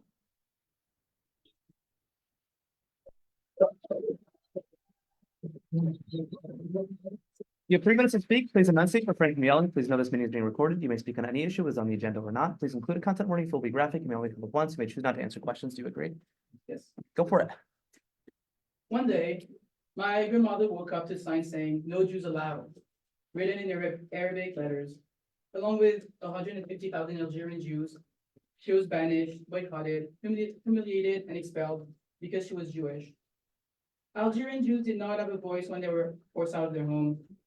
Polish Jews did not have a voice when they were not allowed in public spaces. My grandpa did not have a voice when his wife and daughter were burned alive in front of him. Today, I stay here because I have a voice, as much as it can bother some of you. What happened in the Multicultural Center earlier this week brings us back 80 years in the past. Have we really not learned anything from what happened between 1939 and 1945? From what happened in the 1972 Munich massacre? From what happened on October 7th? I went on Instagram earlier and I saw many students posting about the NTC affair, about how Jewish students are being annoying, posting about this and making it a big deal. Well, yeah, we are annoying, and we've been annoying for 3,000 years. Why? Why? Because we've been excluded from every society, from every order, from every place, every space, whatever the century. Today, I'm here to ask you for your support to make sure that what happened earlier this week will never happen again. And never again is now. Thank you.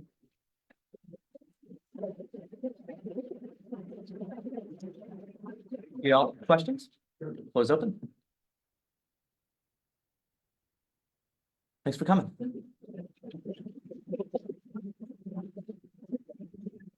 Next is Leah. You have 3 minutes to speak. Please enunciate, refrain from yelling. Please know this meeting is being recorded. You may speak on any issue that is on the agenda or not. Please include a contact warning with the graphic. You may only come up once. You may choose not to answer questions. Do you agree? You may begin. Okay, hello, everyone. I want to thank you all for your undivided attention. I'm gonna keep this brief and hopefully I can contextualize the go back to Poland comment. And as well as everything that's happened. So today I stand here as the daughter of parents who fled Iran in the face of anti-Semitism and religious persecution in the late 90s. Forced to hide their identity, denounce Israel, and practice their religion silently, they were unwelcome under the guise of anti-Zionism. The feeling of being a stranger in your own hometown is not one that passes lightly. Yet, the alienation of the Jewish community here at UCSB made me feel just as my parents once did, in America. How are we supposed to learn, study, or exist in a space where hate is justified and violence is simply deemed as resistance? The posters in the MCC saying, excuse my language, fuck peace and resistance is justified showed the UCSB Jewish community that our lives mean nothing. The blatant discrimination that Jewish students have faced this week should have no place on this campus. Vandalizing Jewish students' dorms and using remarks such as "go back to Poland," where my family, my ancestors, not once stepped foot in, when referencing Jews shows that they are not ashamed of their rampant anti-Semitism, and this school should not be complicit in it. My mother, who is very reminiscent of her own memories facing anti-Semitism in Iran, texted me. She said, "Leah, please remove your mezuzah and don't go to the MCC. I am dying here of worry, promise. Not worth it, please." Let's think about that for a second. First of all, she was so worried about the anti-Semitism here on this campus that she wanted me to remove an integral part of my religion, the mezuzah. Second of all, she was so worried about the anti-Semitism on this campus that she wanted myself to remove myself from a space where every single student on this campus should be welcome. This fear of discrimination and anti-Semitism should never become so great that the idea of hiding integral parts of our religion even crosses our minds. Newsflash, we're not going anywhere, and we will not rest until everyone is held responsible for their actions, which clearly went against the core values of our university. And by the way, for anyone wondering, my mezuzah is up and it will stay up. Thank you.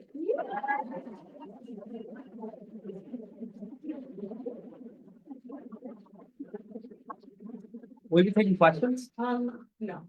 Okay, thanks for coming. Nate? Yeah. You have 2 minutes to speak. Please enunciate, refrain from yelling. Please know this meeting is being recorded. You may speak on any issues on the agenda or not. Please include a contact warning. It will be graphic, may only come up once. May choose not to answer questions. Do you agree? Yes. You may begin. First of all, I was appalled by the language put up in the MCC as a, I don't know, better way to phrase it, multicultural students, being told I'm not welcome in that space is extremely alarming. But I just want to talk about the AS Jewish Commission funding request for Mega Shabbat. It's an integral part of Jewish life. The AS Jewish Commission currently lead off the budget, and it would mean a lot to us to be able to sponsor a small part of that event. So all of the line items are what we consider necessary to operate the event. It's not a lot with the current Senate allocated budget. You guys are working with a lot. It would mean a lot to us to be able to help Chabad run that event. And lastly, just as a concerned student, it doesn't feel good to hear that somebody paid $10,000 is doing nothing. I would like that to be looked into if possible. It's my tuition money, and I would, like results. I do. Thank you, good. Will we take questions?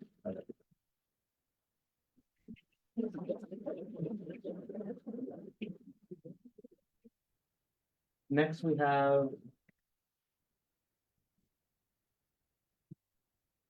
Okay, I can't tell if this is a J or a D. E-Gen? I-J-A-N? IDA. I-D-A-N? Okay.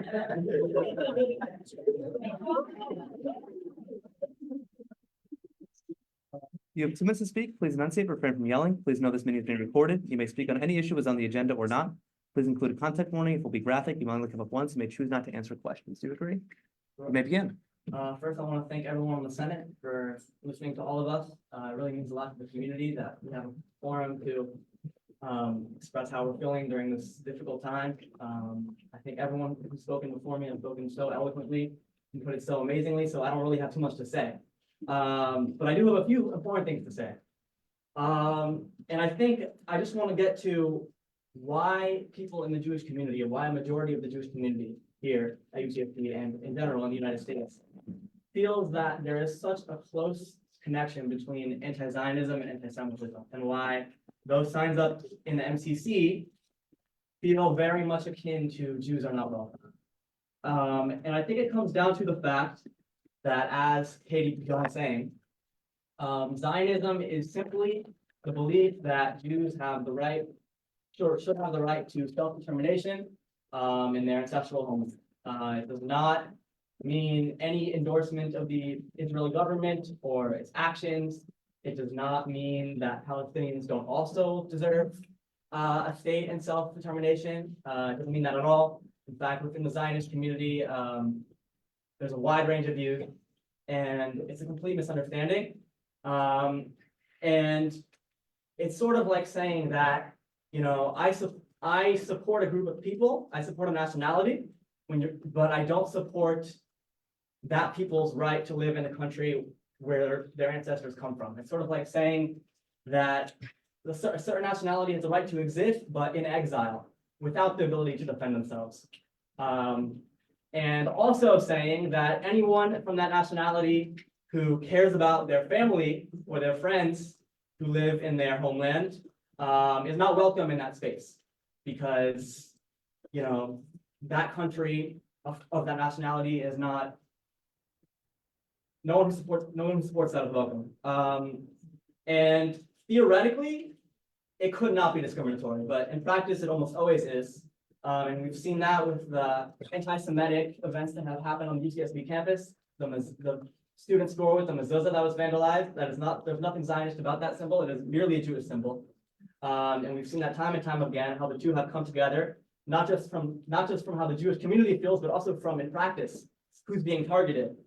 And I also want to say that I don't see any other nationality on this campus being told that they need to disavow a connection with their nationality's homeland or their nationality's right to self-determination to enter any university spaces. I haven't seen that demanded of any other nationality, that they need to disavow a connection to their homeland before they enter university space. That's unique to Jewish students.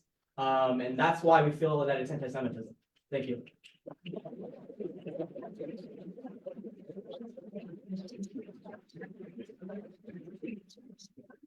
Are we open to questions?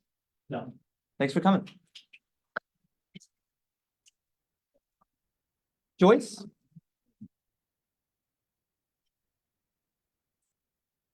You have 3 minutes to speak. Please enunciate, refrain from yelling. Please know this meeting is being recorded. You may speak on any issue that is on the agenda or not. Please include a content warning. It will be graphic. You may only come up once, and you may choose not to answer questions. Do you agree? You may begin. So I just wanted to ask a couple of questions. As senators and as part of the student government, I was just wondering if you had any new information on the MCC that you're willing to release, like regarding the discussions around closing the MCC, or if there's going to be a timeline of reopening it, or if you have any updates. I should mention that I am from PCS community. I don't know like how the time of it is. Shauna? Hi, thanks so much for being here, and it's good to field questions from the press. At the moment, there hasn't been any update on what the plan is for the Multicultural Center. I do know that the Vice Chancellor for Student Affairs, Margaret Clellan, is going to be joining us around 8 p.m. And I ask that you direct that question to her. Yes. Thank you. I also wanted to ask. Oh, she might already be there. I've heard. Yes. I don't see her. Anyway, she's outside. Okay, thank you. Thank you. I also wanted to ask about the minutes. I know at a meeting last quarter, you guys had said like you would work on getting the minutes up, and I don't know if like I'm looking at the right website, but the AS Senate website, I haven't been able to find the minutes, so I was just wondering if there was an update from minutes. How about the ASUCSB, not the Senate website, but just the AS site? There's like a little minutes tab. Have you tried there? Okay, I'll check on that. Yeah, try that one, yeah. Thank you. Sorry, just. No, you're totally good. There's so many websites. Yeah. I also want to ask you about the, Mhm. whether, I'm just wondering about the reasoning behind, like, I don't know. Do you think students would be interested in having their minutes sent out like by email, and not be like too much? Like publicly student class. I can also answer that one. That's stuff.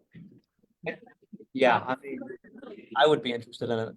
It's been like an almost quarter-long project for my office to do that. Student, like the email blast and the whole student body have their own very specific set of guidelines and rules, including one org can't send it out more than 3 or 4 times. It's in the guidelines you can find online. We've been working to try to find a solution where we can send it out way more. And there's also an issue with like the newsletters need to be using a specific piece of software. If we call it a newsletter, there's a lot of barriers to entry here, but we are working on it. Yeah, I appreciate it. Thank you.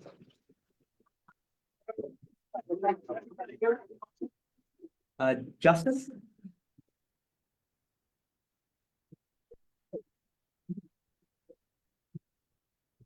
Justin, you have 3 minutes to speak. Please enunciate, refrain from yelling. Recorded, you may speak on any issue that's on the agenda or not. Please include the graphic and only come up once, and you may choose not to answer questions. Do you agree? You may begin. Hi, guys. So I am Jewish, I am Persian, and yes, I am a Zionist, but at my core, I'm a person. I have friends and peers of different backgrounds, many of whom share different views from mine, and especially on the Israel-Hamas war.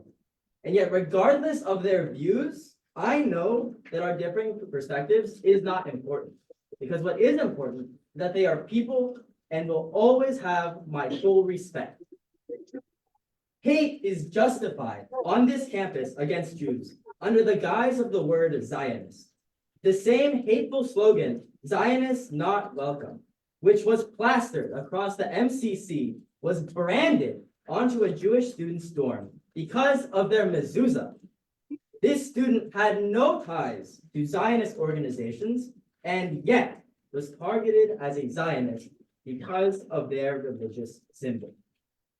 They've made it clear. Zionism means Judaism.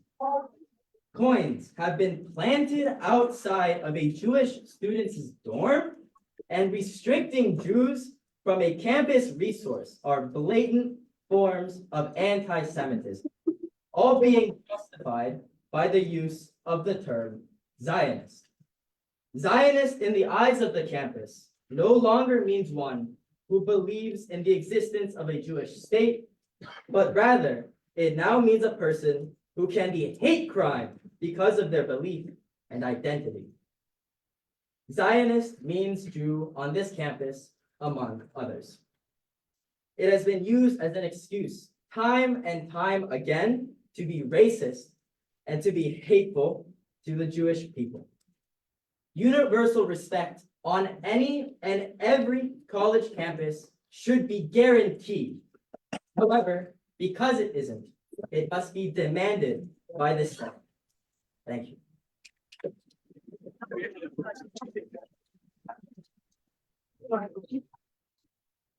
Will you be taking questions? No questions, sorry. Thanks for coming.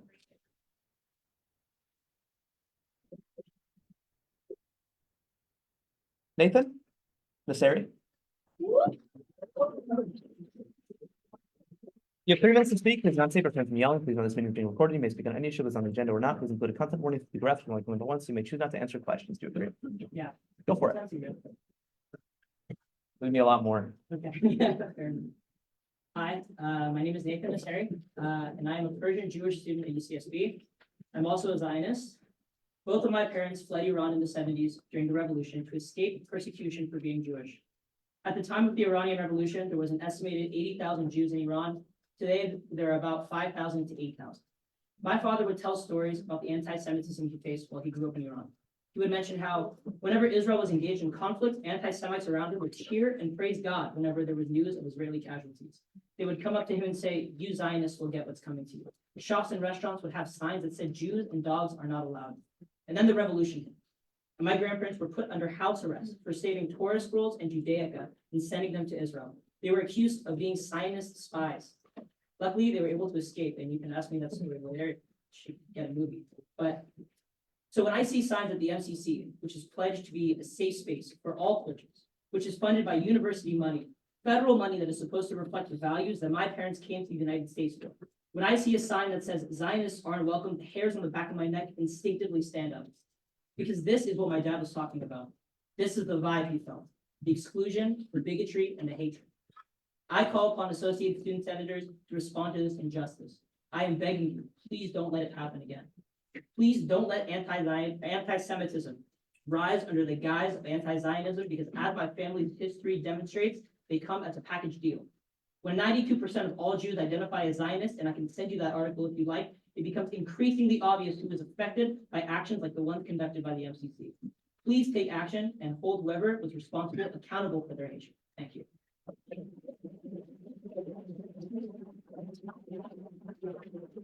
Will you be taking questions? I will. What was up? Oh, Adler? Thanks for coming in. I had a question. The Daily Nexus says that the Jewish Commission in Spring 2023 was created to support Jewish students and bring greater education on Jewish culture to UC Santa Barbara campus. Is this in line with your mission as co-president? Yes. Can you explain to me how the statement made by your co-president, quote, any Jew who is part of this organization's ancestors are rolling in their grave, this is in reference to UCSB JVP, you disgrace your ancestors and families by weaponizing your Jewish identity against the Jewish people. How is this in line with the mission statement of the Jewish Commission? That's a great question. Thank you for asking it. And if any Jews who are, who feel that they are not represented by the Jewish Commission would like to come talk to Tom and I, and we can see how we can enfranchise them, I'd love to talk to you over coffee and get to know you. However, I cannot speak for Tom. Tom's gonna have to come and talk to you about that himself. Adler? Yes, Jeffrey. Given that we're supposed to work on funding your request. Yeah.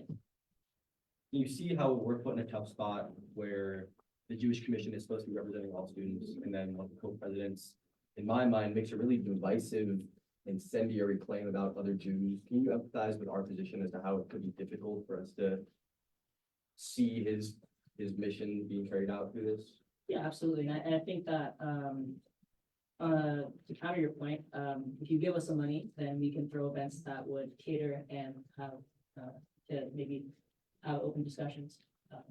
So if you want to take our money away for that, you have to talk to Tom about that first. Floor is open. You have one more question? Oh, Shauna? Would you mind asking Senator Adler whether he's ever asked anyone else in this association to explain their private social media posts under any other context?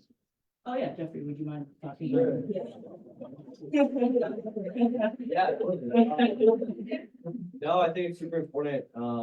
I mean, for me, being a Jewish leader, like, I guess I don't switch being on and off a leader the way I switch my Instagram account, you know, I try to be a leader at all times, you know? I don't know if he switched his Instagram account, he did the same account. But Right, so I'm saying it's important to be a leader in all aspects of the public discourse, is what I'm saying, instead of Sean, but thanks for the question. That's time. Thanks for coming, Nathan. Yeah.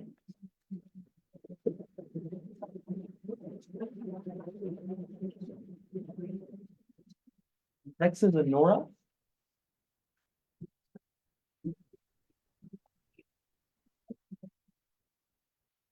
You have 3 minutes to speak. Please enunciate, refrain from yelling. Please know this meeting is being recorded. You may speak on any issue that is on the agenda or not. Please include a content warning. It will be graphic. You may only come up once. You may choose not to answer questions. Do you agree?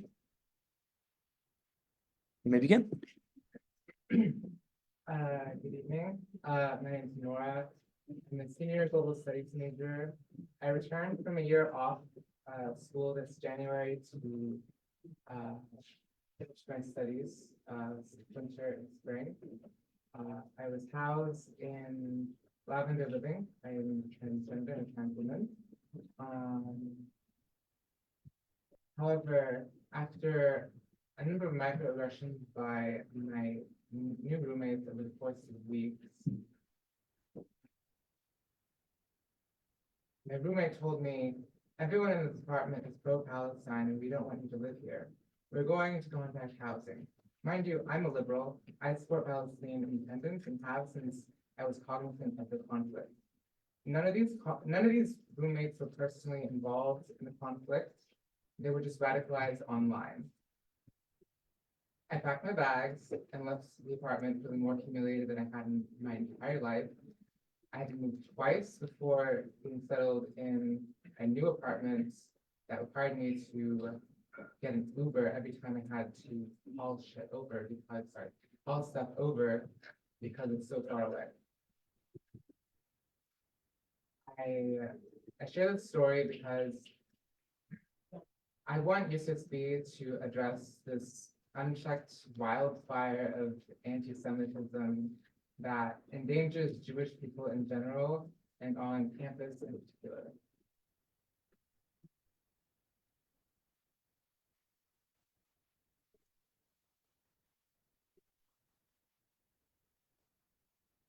If you know, will you be taking questions?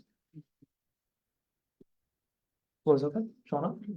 Nora, we had a chance to speak before the meeting and I really appreciate that. And I wanted to say that I appreciate you also sharing that story publicly here. And I think that's very important context for everyone. When you were speaking to me about this, you added a few more details about how the anti-Semitism actually manifested itself and how, when it started. Would you like to speak about that publicly as well or no? Sure. It was sitting on the sofa. And I hear Goofy's turning another ship around and shouted outside of the window. So I go to investigate, and now they're saying there's no solutions into body revolution. And while 2 out of 3 of these roommates heard what I had to say, which was that I think these statements are anti-Semitic, anti-humanitarian. They do not support the people in Palestine in the slightest. Floor is open.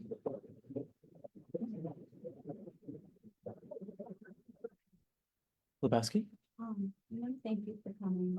I can't imagine how hard it's been, and being vulnerable with us right now. I really appreciate it. Floor is open. Carol? Thank you for coming. Please let us know if there's any way we can support you or direct you to any resources you may need. This goes for everyone, by the way. We're really here to help. So just reach out. Thank you for coming.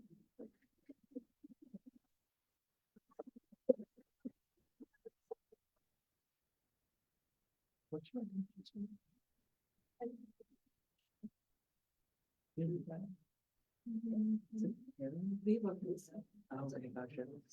Okay, it starts with a K. I can't, is that you? Yes. How do you say your name? Karen, but you say Karen. Could you spell it out just for a minute? K-E-R-E-N. K-E-R-E-N? Yes. Okay, cool. You have 3 minutes to speak. Please enunciate or refrain from yelling. Please note this meeting is being recorded. You may speak on any issue that's on the agenda or not. Please include a content warning if it will be graphic. You may only come up once. You may choose not to answer questions. Do you agree? You may begin. Hi, my name is Karen, and I am a freshman studying here at UCSB. When I stepped foot on campus this morning, I was startled by a hateful message written on a bathroom wall. It read, "Tessa, what shoes will you wear to dance on the grave of Palestine?" I was appalled. Just the other day, I saw "Zionists not welcome" written on a dorm room door with an arrow pointing to a mezuzah on that door. A mezuzah has nothing to do with what is happening in the Middle East right now. It merely reflects a Jewish tradition. And that aside, why do some students feel so emboldened as to decide who is welcome and unwelcome on our campus? The intimidation of Jewish students is absolutely unacceptable. Consequences must be implemented, and these consequences need to be clearly communicated to all UCSD students to prevent any future incidents of this nature. These hateful acts, along with the recent events at the MCC that people have already mentioned, these horrify me. This is Jew hatred. My peers are being specifically targeted, intimidated, and threatened. Vague emails condemning hate will not protect us and are nothing more than lip service. We need real action from our administration and you, our senators, to put a stop to Jew hatred on our campus. My brother is at UC Berkeley and my sister is at Columbia. When they shared their horror stories of anti-Semitism running rampant on their campuses, I was proud to say that I felt safe at UCSB. This is no longer the case. I urge you to take action and nip this at the bud now before it spirals out of control. So I ask for you to save our campus from being overrun by Jew hatred. Thank you.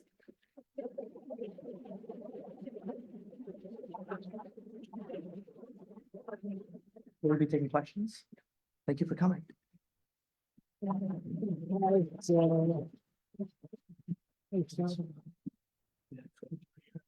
Oh, is that the online list? Yeah, that's not online list, but that's QR code list. Oh, perfect. Okay, gotcha. Okay, It's on the agenda. oh, perfect. I want to call Lior beforehand because I know he's swapped with Lior here. He's not? Oh, he's gone. Okay. Okay, we'll just write him. Cool. Aviv? You guys can have.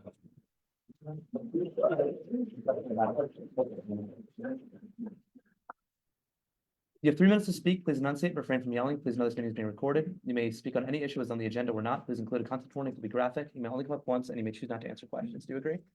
Yes. You may begin. My name is Aviv, and I'm here at UCSB. I came here today to speak about what happened at the MCC. What happened at the MCC this week was a grotesque act of anti-Semitism, but it was also entirely predictable and preventable. I've observed a pattern since October 7th. Pro-Palestinian groups on campus do something anti-Semitic, like protesting with extremely anti-Semitic slogans or vandalizing peaceful exhibitions about the hostages in Gaza. The Jewish community speaks out about this, and nobody listens. Every time this cycle repeats, the anti-Semitic actions become more egregious until we end up with what happened at the MCC.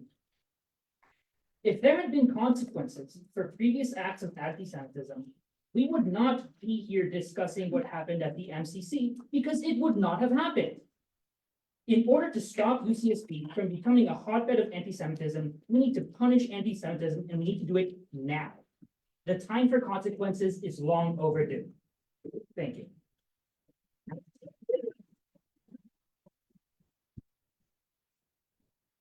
Maybe taking questions?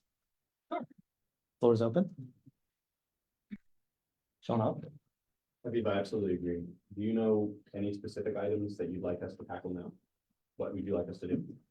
I am currently working on compiling testimonials from Jewish students about bias incident reports and whether or not they've been handled.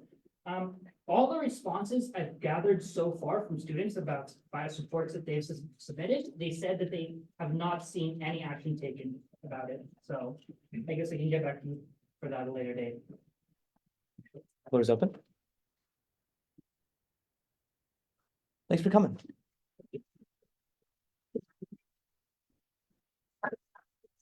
Maya?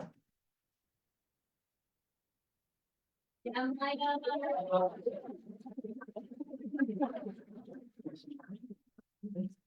have 3 minutes to speak. Please enunciate, but refrain from yelling. Please know this meeting is being recorded. You may speak on any issues on the agenda or not. Please include a content warning. It will be graphic. You may only come up once. You may choose not to answer questions. Do you agree? Yes. You may begin. Good evening, Senators. This morning, my Nima texted me the following. Please stay safe for the day. Try not to walk alone and be careful. Words I don't usually hear from a strong Israeli and Jewish mother such as herself. But in light of recent events on our campus, they have revealed a disturbing truth. Anti-Semitism is alive and thriving, targeting Jewish students with harassment and discrimination. We cannot turn a blind eye to the hateful rhetoric and actions that have taken place within and on our university walls. The anti-Semitic rhetoric that took place in the student-funded multicultural center has left student communities in shock. My peers plastering the walls with statements of violence against my people that are supposedly justified. Let me be unequivocal. We refuse to be intimidated. We refuse to let hatred dictate our campus environment, and we have the power to enact change. Our existence is justified in every room, in every space, and in every classroom on this campus. Student senators, listen closely. Your roles are pivotal. You have the authority to stand against collective acts of intimidation and hostility. You have the power to champion tolerance. Do not let UCSB become a breeding ground for Jewish hate. Thank you for your time.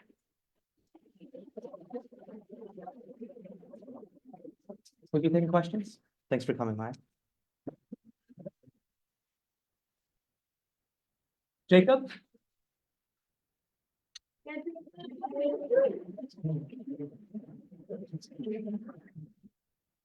You have 3 minutes to speak. Please enunciate, but refrain from yelling. Please know this meeting is being recorded. You may speak on any issue was on the agenda or not. Please include a content warning. It will be graphic. You may only come up once and may choose not to answer questions. Do you agree? Go for it. All right, so just a quick content warning. I will be briefly mentioning the atrocities of October 7th. Anyway, on to the speech. Good evening, everybody. I stand before you for a simple reason. I'm scared. I'm an Israeli Jewish student here at UCSB, and on Sunday night, there were signs posted in the Multicultural Center telling Zionist students who support the existence of a Jewish state in their ancestral homeland, that we are not welcome. More signs were posted on the following morning, equating us, Zionists, as genocidal lunatics. Others stated that the attacks on October 7th, where many Israelis, including children, were raped, murdered, kidnapped, and desecrated, was an act of resistance and was justified. This is completely unacceptable. As students of UCSB, we have a right to go to the Multicultural Center, and it is beyond horrifying to see the people that are posting about how rape and murder of our Israeli brothers and sisters is justified and resistance, especially from students hired by UCSB to run the multicultural center. There needs to be a major investigation into this. And the students who made these posters and those who illegally commandeered the MCC Instagram account, by the way, all the like, no Zionists allowed, that is against the law. That is against the 1964 Civil Rights Act. You can look it up if you'd like to. They need to be punished immediately. Having a difference in opinion is both important and a core principle of our university. However, being exclusionary and justifying atrocities is never okay. I yield.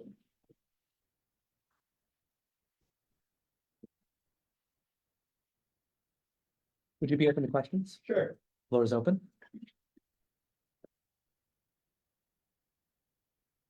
Thanks for coming. Right. Good night, everybody. Next, Zakai.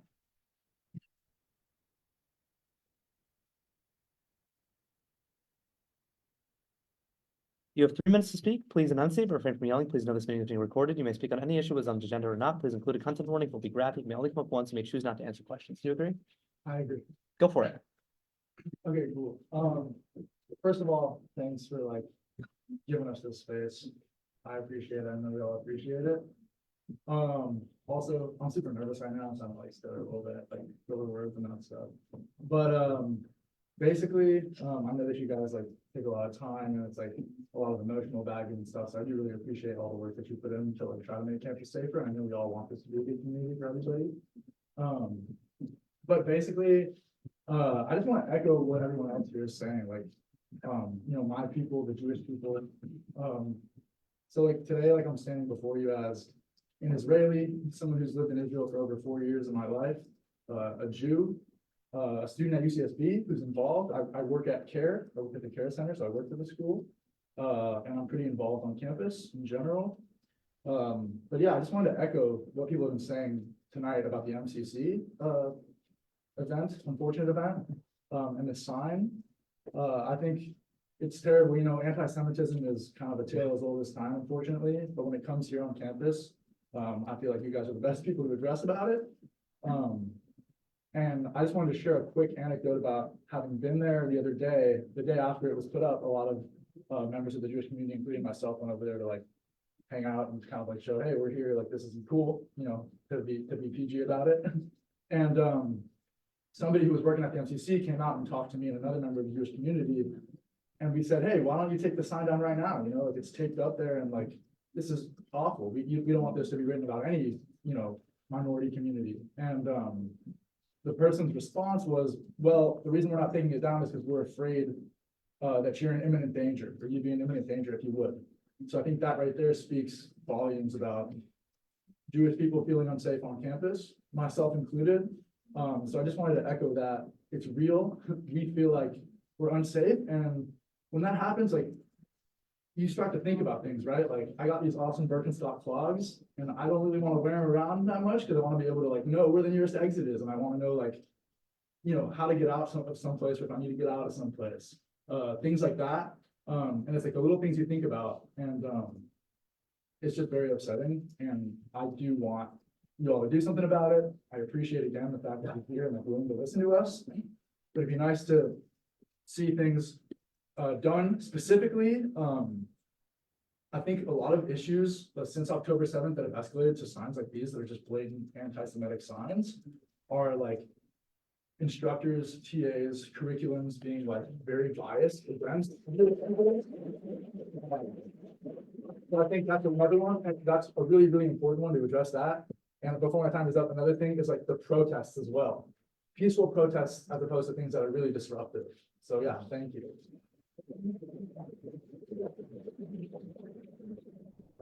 Will you be taking questions, Zakai? Sure. Jonah? It seemed like you had some more you wanted to say. Do you want to keep talking? I don't know. I think just to like emphasize at the end, like the call to action. I know a lot of talking politics is like we gotta do something, right? Or like let's do this, like or we'll take action. but like there's not much specificity. Again, like I think the emails are a great step, you know, anything that's anti-Semitism that everybody can read, is great, right? We want to like raise awareness that like Jewish people, face, hardships, just like other minority groups all the time, right? We're no different, that's why we want to get involved with the DEI stuff and whatnot. But again, the instructors, the TAs, students feeling like, hey, I can't like show my Jewish identity in class, I'm afraid that my grade's gonna be impacted if I like wear my Star of David to class, things like that. That's not okay, right? Like that's not okay at all. So some sort of regulation about, hey, what is it, what are you allowed to say, like teaching a class? What are you allowed to like teach? Like if this is, you know, promoting anti-Semitism, that's not cool. Just like we wouldn't want any curriculum or teacher or TA to promote any hate against any group, right? And then the other thing, like I said, the protests in like work, you know, I don't know what they do here at UCSB where they have like these like work fairs or student fairs, like people like disrupting those, or like in the library, which is supposed to be like a quiet study space. I'm all for protests. We like to hold rallies as Jews, right? We're peaceful about it. We don't like, you know, disrupt other people. I think that's really important to enforce some regulations about, hey, you can't just like march into the library in the middle of the day, or you can't just like disrupt somebody else's like agenda with your own. Everyone's opinion is like respected and heard, ideally. I think we do a good job of that at the Jewish community, in the Jewish community, and I like love that about us. And we just expect that in return. We expect other people to be nice to us because we're nice people that deserve that. So thanks for letting me go on a little bit.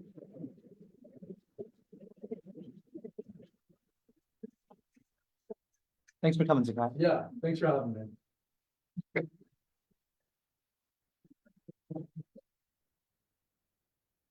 Next, Tom Hirschfeld.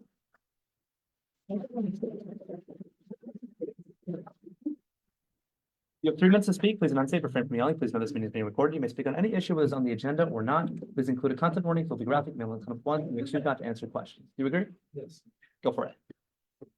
Dad, I'm tired. I see you every couple months. Every time it's the same thing. 40 Jewish students come to this room, like it's not okay to hate on Jews. And then people hate on Jews, and now we're back in this room. So I want to run you through a quick thought exercise. Is it okay to exclude Jews from a multicultural space because they believe in the Jewish right to self-determination in their ancestral home? No. If it's really not about Jews, is it okay to exclude Israeli students from a space because they believe their family should exist, their country should exist, and their family shouldn't die? No. If it's really only about politics, would it have been okay to put a sign on the door of that room that said no liberals? Absolutely not. What happened at the MCC was obviously wrong. The only way we can rectify this is with action. This isn't about being pro or anti-Israel. Today it's not. Today it's about excluding Jewish and Israeli students from a federally funded space on our campus.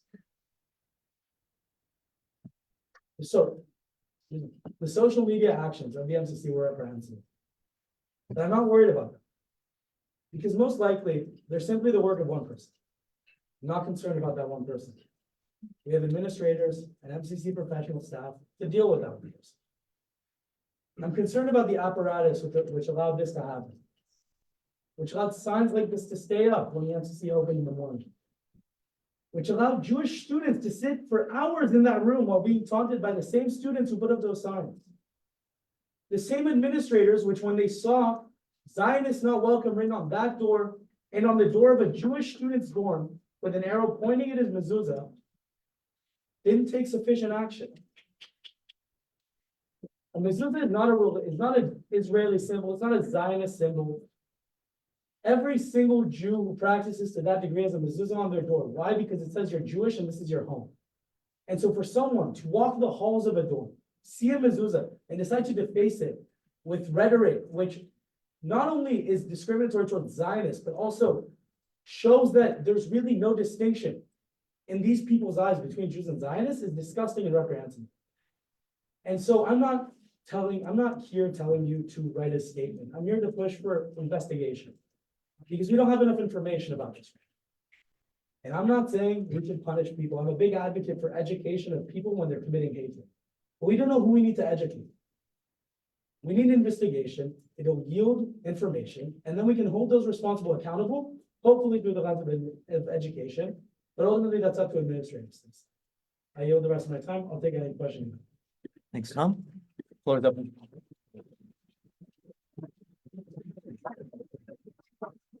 Adler? How's it going, Tom? I mean, I think you know what I'm gonna ask, like, we're both in Israeli politics, we can have these kind of conversations. I asked Nathan, I don't think we're in the room before, but I'm just gonna give you an opportunity to clarify your statements on your Instagram, because we all complain about polarized nature of our campus, and we can detest and bemoan the statements in the MCC that made us feel excluded. I just think it's kind of rich from you, given that you had a bit of an exclusionary statement yourself.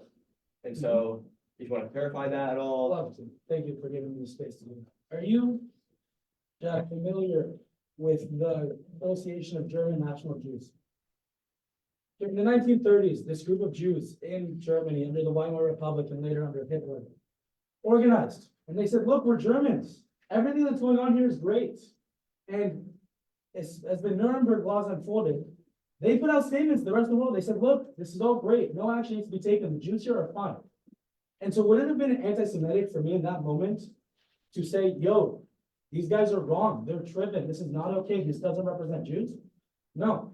And so if you are okay sitting at a table and amplifying people who have justified the murders of Israelis on October 7th and who have justified the murders of Israelis on countless occasions, then that's between you and God. But I'm not going to, I'm not going to apologize for going to bat for my people against the sect of our people, which even though we are united as Jews, on this, you are self-sabotaging us and you are hurting our people as Jews. So I'm not willing to apologize for it because I have everything I've said. So just for the record, you're equating Jews who are against Israelis' continual military incursion in Gaza, you're likening them to Jews who collaborated with Nazi Germany. No, Is that? I'm equating GDP, a group which on record has justified October 7th, to this group of Jews who justified the Nuremberg laws. I'm not saying that any Jew who is upset about the situation in Gaza is that. And I also think Jews who are genuinely just upset about the situation in Gaza are being taken advantage of by this toxic, evil group called JBP. Cool, thanks for your time. Thanks, Jeff. Thank you for coming, Tom.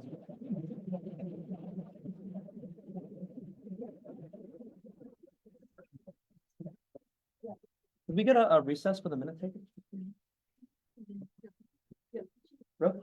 Motion to enter a recess for the duration of 15. 15 minutes. There's been a motion to enter a recess for the duration of 15 minutes. Is there a second? Second by Yamagishi. We're in discussion. Call the question. Are you call the question? Director, call the question. Consent. Consent. Seeing none, motion passes. 9:17. Let's please be civil and let people return to their seats. So Oh my you can get to say your All right.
Could you motion to temporarily move into residence reports with the intention of moving back?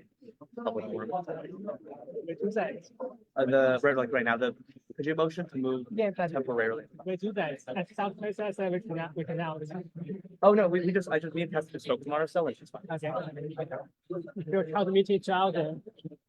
We're back in session. We're currently in public forum. Floor is open, center's up. I motion to temporarily move into the president's report and then move back to public forum. There's been a motion to temporarily move into president's reports and then immediately move back into public forum. Is there a second? Second. Second by Shalana. We're now in discussion. I thought we weren't able to leave public forum. Yeah, we just discussed that. Apparently that's just precedent and not like a hard rule. Oh, okay. Yeah. We let the chairs go too. Yeah, are there more chairs here? Yeah. We have Cosmo, I texted Cosmo, but they're just gonna come next week. Yeah, I know. I feel bad because we just said it earlier. Yeah. Did I hear call the question? Call question. I heard call the question. Objection to call the question. Consent. Objection to consent. Seeing none, motion passes. President Vexler? Tessa?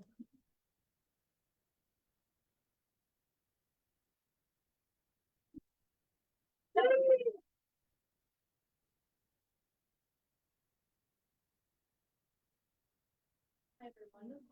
The reason that I requested to go now is in the interest of students' time that are not in associated students so that they can hear my statement. Can I just ask one request of you all? Unless you're taking minutes, can you close your computer and actually look at these entire time? I would really appreciate that.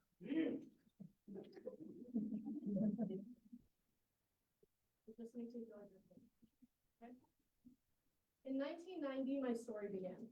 A 9-month-long journey of fleeing a land that taught my family that being Jewish was a crime. My 7-year-old brother taking the arduous journey to America after seeing his parents told they had no other option if they wanted him to grow up with a better life, a better future.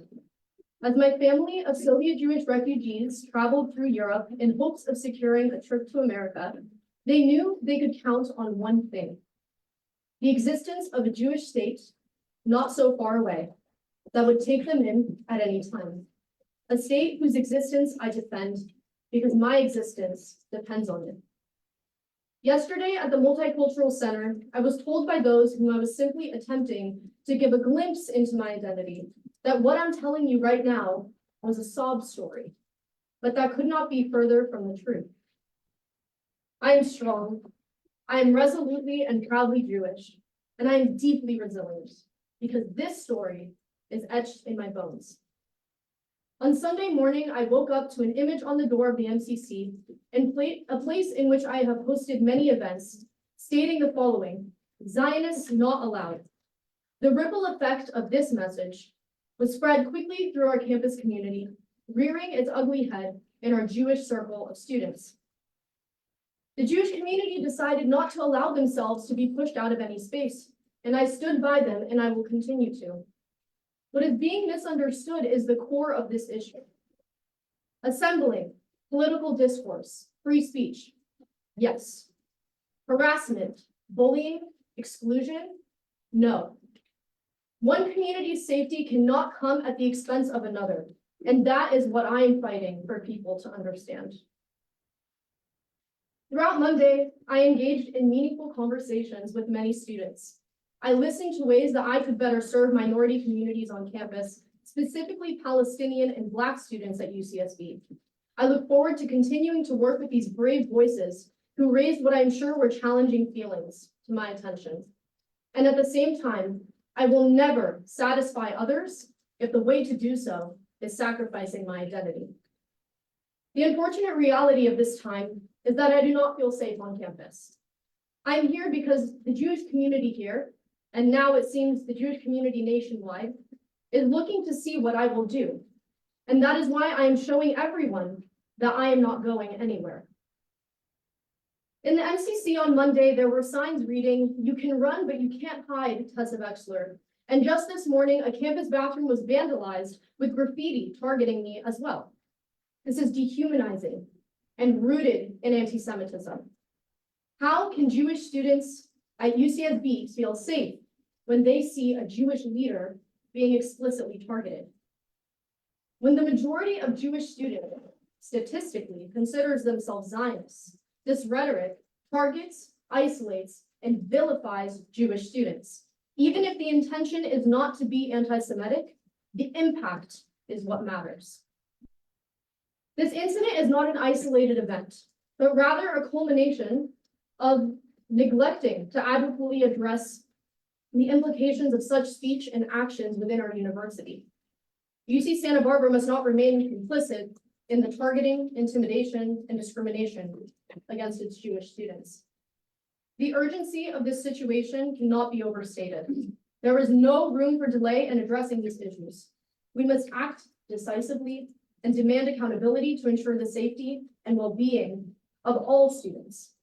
I, Tessa Vexler, will not stand for this on my campus, in my community, or in my workplace.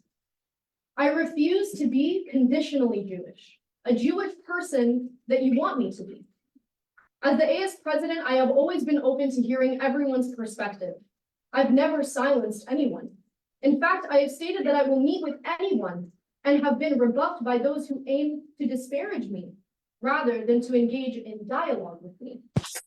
I will continue sharing my feelings and opinions on my personal social media, as is my right, and I will continue behaving in a professional and inclusive manner in my capacity as AS president. For the past 4 months, I have been targeted with anti-Semitic hate, and now I have finally stood up for myself, which has doubled the anti-Semitism I am receiving. On a personal level, between myself and you all, I have shown up here nearly every single week of Senate, not because I have to, but because I have wanted to support you all as you navigate your roles. With the looks on your faces, you all clearly know what's been happening to me. I've been waiting for people in this association and outside of it to take a stance against the hatred I am experiencing, or even ask if I'm okay, because you all know better than anyone my work and my character. I don't want you to feel sorry for me. I want you to feel like you're in this fight with me. I want you to fight against the unjustified harassment I am experiencing and against the discrimination the Jewish community on this campus is enduring. I'm not asking for you to agree with my stances, and frankly, if we sat down and talked about politics, I'm sure we would disagree on many issues. I'm asking you to defend me as a human being and as your leader, because I may not be perfect, but I've been a hardworking president, and that is something nobody can discredit. I still have an intense desire to continue to lead this campus through this really challenging time, and I will finish what I started. Because the Jewish people are not going anywhere, and I am not going anywhere. Thank you.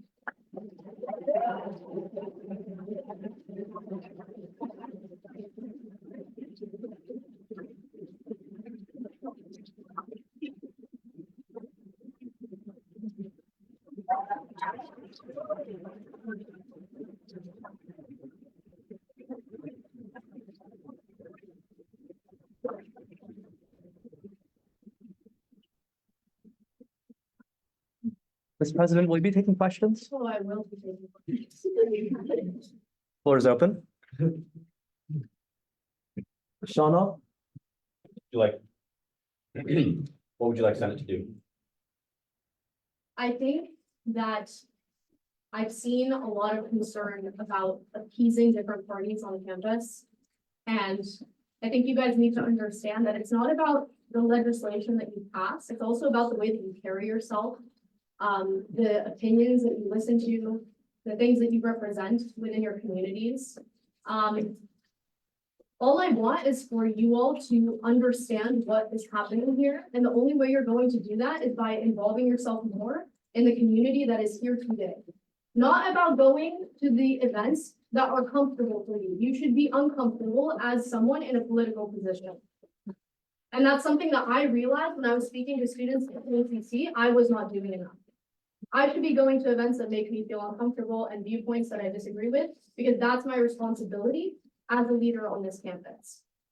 So when I was asking people yesterday, have you ever been to a Jewish event? And the only answer you have is JVP, it should not be that. Because you should not be going to organizations that only agree with your opinion. You should be going, you should be seeking out those opinions that differ from your own. And maybe stop focusing so much on the legislation piece and on the human piece. Go talk to these people and stop ignoring what they're telling you. And in terms of me and what I do, a lot of the stuff that I see online says, I'm an AS and I support this harassment. If that is any of you, you should stop right now. Because you are a member of this organization, like it or not, and I'm the leader, like it or not. It's unacceptable. We do not harass students. We do not call out students. We do not dox students, any students, regardless of whether or not you agree with their opinion. That is unacceptable behavior. And you, as people that wear AS as a label on your back because you are sitting in this room, that is your responsibility. If you see something like that on campus, I would hope if you see my name graffitied on a wall, you say immediately take that down. You report it immediately. Even if that person is your friend that did that, that is what you choose by being a part of this room. And if you don't like that, you shouldn't be a part of Associated Students.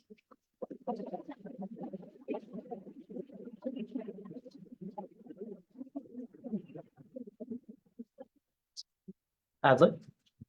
Thank you, Tessa, for coming to speak with us. I don't know if you were in the room before, but I wanted to tell you that when I heard about the events Monday, I went to that meeting, even though they didn't authorize the event, I wanted to go find out who was responsible, who helped put those messages out there, like singled you out specifically. And I told them I thought that was wrong. I didn't want to see that. So as far as you saying doing the uncomfortable actions, that was uncomfortable for me in that space, but I want to do that because I think that was bad rhetoric on our campus. Thank you for sharing that with me. And that is the bare minimum. That is the bare minimum of something that someone should do when they see an individual person being targeted on campus. And I want to point out that not a single person in the multicultural center who was a part of the group that you're talking about right now took down that sign, and they had 4 hours to do it. 4 hours to take that down. Totally. So I have a lot of questions actually, and I hope I can get some leeway from the chair to engage in more of a dialogue and more of a question and answer if that's available to the chair. Can I make one request before we go into this? If it's any dialogue that you believe can happen, not at the expense of this community's time, because we are an AS, and if you want to have political discourse with me, we can absolutely do that. And also, I want to make sure if this is going to be lengthy, that we give the opportunity for other senators to ask questions. Totally. Yeah, I'll try to keep it as brief as possible. I do think these questions are very relevant to the entire student body because I feel like in this space, as you're saying, this isn't representative of all UCSB as much as we want to think so. A lot of people feel unsafe or neglected coming into this space at this moment because it is high tension, it is high emotional toll. So I just want to give you a chance to recontextualize the events that led up to the MCC events, because I agree with what you posted today. These events didn't happen in a vacuum, right? They're the consequence of months-long polarizing rhetoric on our campus. And I think that we need to have a conversation about that and our role in that. So I don't want this to feel like I'm quizzing you about your experience or anything like that, but if it comes across that way, I'm sorry. So I want to take it back to last year, actually. I remember you hosted an event called the Abraham Accords, the future of the new Middle East. You remember that event? I did. I hosted it at the MCC. And you passionately praised the Abraham Accords, and I think, if I remember, you called them a significant path to peace in the Middle East, something to that effect. I did. In your presentation, can you remember any topics of discussion about Palestine or the Israel-Palestine conflict? The event was about the Abraham Accords, so there wouldn't have been, Palestine is not a part of the Abraham Accords, so I was discussing the countries that were part of it. Right. And again, the takeaway was the fact that I brought a lot of non-Jewish students that were sitting on a panel and sharing extremely thoughtful and incredible experiences as to our specific experience regarding the Abraham Accords. That's what that Right. event was about. Totally. And when I ask these questions, I just want everyone in the room to maybe like, I don't know, put on like their empathy caps a little bit. I don't know if that's possible, but from a Palestinian student's perspective, when they see an event entitled "The Future of the New Middle East" and they don't hear mention of their community, do you see how that could feel a bit disconcerting or feel a bit strange that they don't get talked about whatsoever? I think it's strange that you think that one element of this entire conflict takes away from the rest of it. I think that wasn't an event that was about the entire political situation in the Middle East. that was an event that was extremely focused and it was about, and you went to that event, so you know exactly what it was about. I brought people with me that went and studied the Abraham Accords, that went to Israel, that went to the UAE. That was the purpose of that event. If that's disconcerting for someone, it's kind of like the same thing as saying, if I have an event that's a Jewish related event, I'm not talking about a different opinion, or I'm having an event that's related to Israel, I'm not talking about a different, you don't have to always talk about a different opinion. And again, it's saying that in a way that I, again, have to condition what I want to do. I'm hosting an event, I want to have this event that's focused on the Abraham Accord. Why do I have to change that to make other people comfortable on this campus? Why can't we all feel comfortable by sharing different perspectives and different opinions? Right. I don't tell any other group on this campus how to run their events. Yeah. Ever. Okay, so just to take quite time, I don't want to cut you off, but I move on from that. You planned the event in conjunction with the Israel on Campus Coalition. That's correct? Yes, that was the organization that took us. Can you detail this body your relationship with the Israel on Campus Coalition? Yes, I've been a fellow for them for 4 years, and they have greatly supported me in terms of my education, and they have introduced me to incredible perspectives. One of my really, really close friends, his name is Kieran Campbell. He is a Black student, now actually no longer student, who works now for the AJC. And he has taught me so much, and he has actually been someone that I've tried to bring in, sorry, I realize I'm facing my back. That I've tried to bring in for Black and Jewish unity events here on campus that we had to stop after October 7th. Totally. So You have a lot of fraternity with them. You've garnered very extensive praise even from the highest circles of the ICC. Jacob Bain, is that his name? Can you CEO. explain to me what you're? Yeah, no, doing let me right be now? clear. You're giving me the nth degree about organizations that I work with. Right. Yes, I love work it. Can I with ask a ICC, question? that's Point of all order. Stand with us. The senator will wait for the president to respond to his question. Okay, I wasn't through asking a question, but thank you. You're asking me something that you have a very clear point that you're trying Yes, to make. can I And I'm make the trying, point, please? so when you finish your question, you tell me when you're finished your question, and then I'll give you an answer, and I will finish my answer. Okay. Jacob Bain, the former national director of APAC and the CEO of the Israel on Campus Coalition, said, "It's been a joy to work with Tessa during her ICC fellowship. No one deserved this kind of harassment and hate." So you're very much friends with him, you would say? Yes?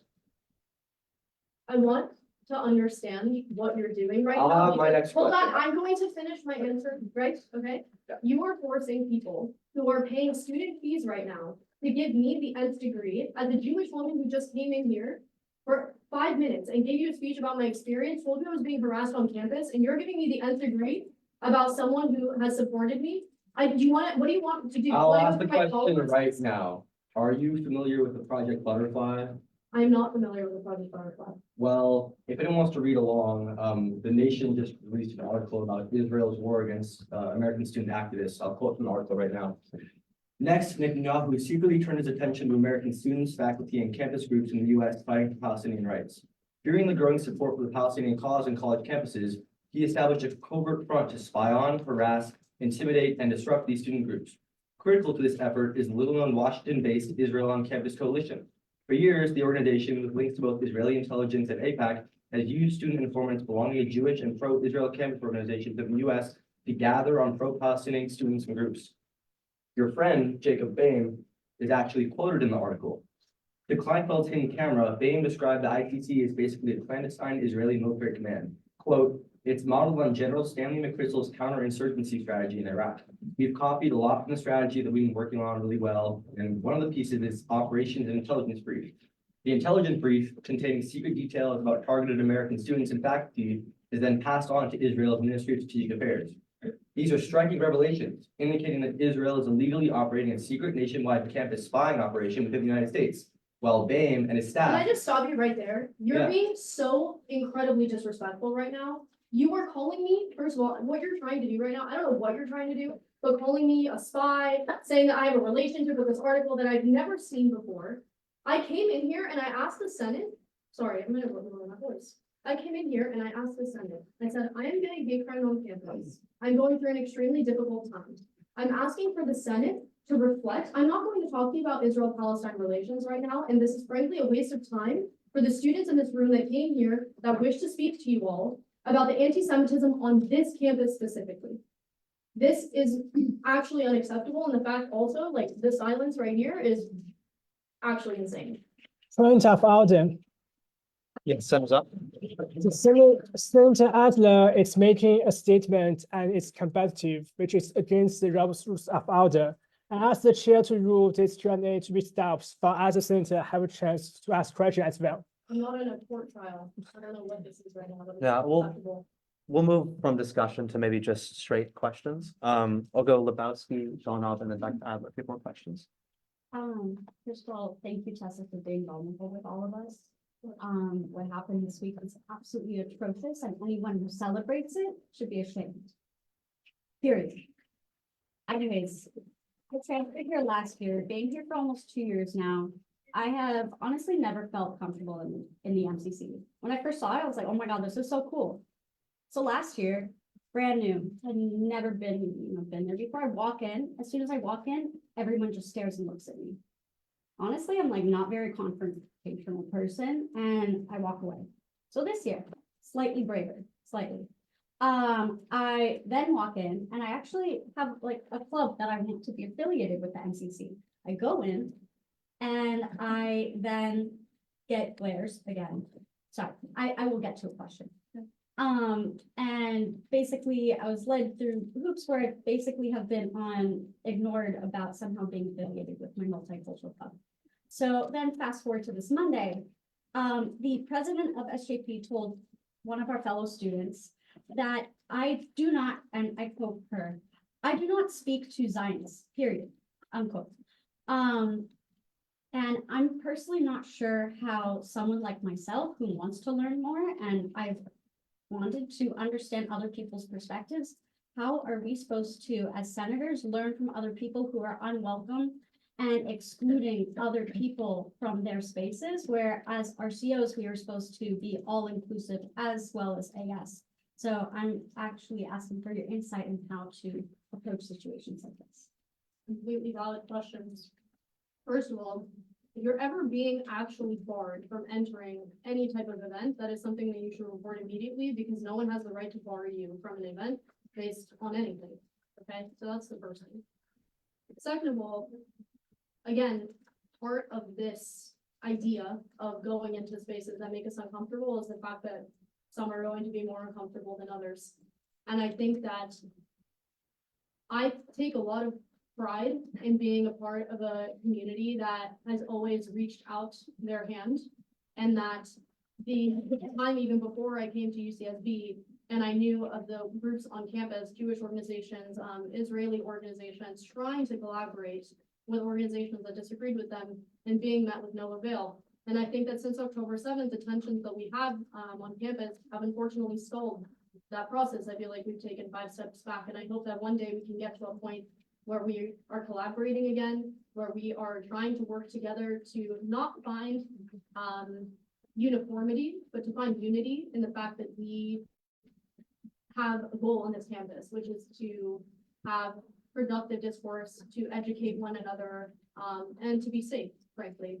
And I'm hoping also that the money that's been allocated by President Drake to all the UCs will be used properly. I think you all should really look into that. And you should consider the ways that as elected officials, how you can look into that funding and what you think would be productive for solving the problem that you're saying right now. That is, creates an inclusive space, creates productive dialogue, and make sure that every student is safe on this campus.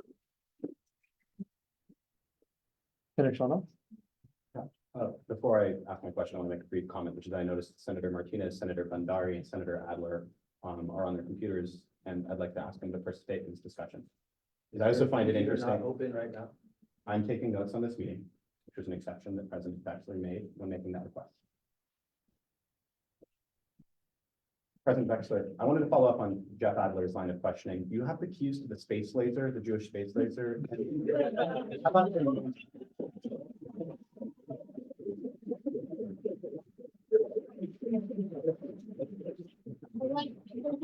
I left them in my house at San Francisco. Not on the weather today either. Senator Adler? I mean, I don't know why you're making these anti-Semitic allusions when this is a documented thing happening across the United States, across our. No, they're Jewish. So, I mean, you can look up and do the research yourself, it's public information. I wasn't insinuating you're an Israeli operative, I wasn't insinuating anything like that. What were you saying? I'm saying that as president of our institution, I think that we need to take responsibility and recognize freaking goat. unsafe campus dialogue, right? Okay, can you explain to me how I've created unsafe? Sure, stuff? so Give me an you're example. co-president of SSI, are you not? No, You're not? I'm not co-president of Are you on SSI. the board? I am not on the board. Well, they should update their Instagram page. I'm not been a member. And even if I was, by the way, I have the full right to do that. There is nothing barring me as the president of student government to be on the board I'm of not any talking Jewish about or Israeli legal- organization. I'm not talking about legal issues, I'm talking about your discourse as leader of an institution. That has nothing to do with So if legality. I was, okay, so I hate doing this, but I'm going to do it. If I was a member of the Asian community and I was also the president, am I not allowed to sit on the board of an Asian BCU? No or an one is Asian talking about campus? allowed or not allowed. So what, so that would be irresponsible of me to sit on a group that is affiliated with my identity, I'm saying if you make, or is Jews the exception for you? no, Jews aren't the exception. I'm saying that if you're gonna be party to a campus organization that's making incendiary statements about conflict and then also lament the state of our discourse, I just don't know how you can reconcile both of those claims. I don't see how the state of the discourse is at the hands of one individual. I don't think that, I'm not saying it's that. but you're saying that if I was on the board of whatever group you're referring to, that I'm not on the board of, because I haven't been on the board of any Jewish or Israel organization since I've been the president of UCSB. Then, again, that's not, you're claiming that one individual has all this power over campus climate, as if every single person in this room doesn't contribute to the campus climate on our campus. That's what I'm saying. Everyone does contribute to the campus Okay. climate. And I think that the Zionist community, Palestinian community, we all need to have critical self-reflection on the ways that we're not productively adding to the conversation. Like today, this isn't your organization. SSI released a statement saying that Israel's conduct isn't perfect, or we can lament the lives between Israelis and Palestinians over the war that Hamas started. That's their That- opinion. And Right, their political right. organization on campus. I'm not saying they can't say that. I'm saying that they need to take into account that their opinions being, So go talk given- to SSI, go to an SSI, then talk to SSI board. I'm not an SSI, I'm the president of Okay. AS. Point of order, I think the chair asked that we keep this a more formal discussion. Yeah, let's do raise hand Q&A. I'm not giving again, nothing in my statement was talking about any of the things that you're talking about right now, and it's extremely evident that you're grilling me in terms of being a Jewish student in a position of power, and no one else would be told to sacrifice their identity, their beliefs, their existence, okay? Because no one would be told that, and no one would be told like, okay, so, now that I'm the AS president, I need to cut off ties with the Jewish community, can't go to Shabbat anymore, can't go to SSI events anymore. That's not how things work. You are allowed to participate and to engage and to have dialogue and to have political opinions. As long as I'm treating every single student on this campus with respect, I'm taking every single form of feedback with respect, I am trying the best that I can. And you wouldn't know that because you're not in a room with me. But if you want to follow me along on the day of my life, Jeff, you can see that I sit with administration for 10 hours at a time, trying to figure out the way that we're going to solve the campus climate on this campus. And it's really hard to do that when people are graffitiing my name on the wall. So maybe we should focus on that.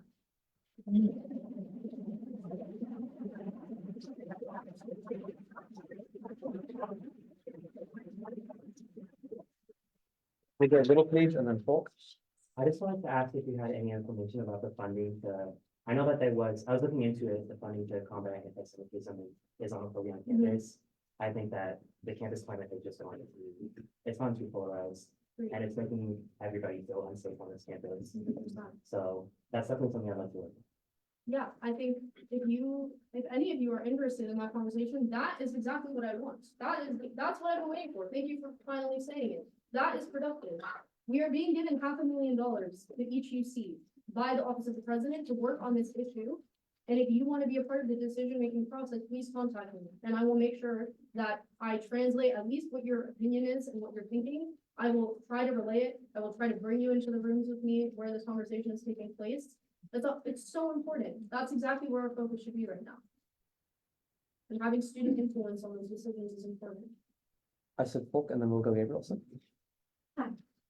pivoting the conversation to more like administrative stuff, but I just wanted to start with, as a female leader on campus, I respect your ability to speak in front of us so honestly, and it's absolutely unacceptable that you experienced such personal attacks and discrimination on campus. However, you forwarded me an email an hour ago via elections@as.ucsb.edu. I believe because I'm on ISU, which is like the secondary to elections.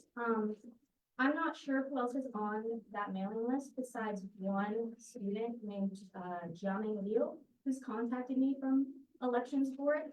I've also received emails from the RHA Administrative Vice President Colton Tang, who is trying to reach out to the elections board to meet because that's part of his duties.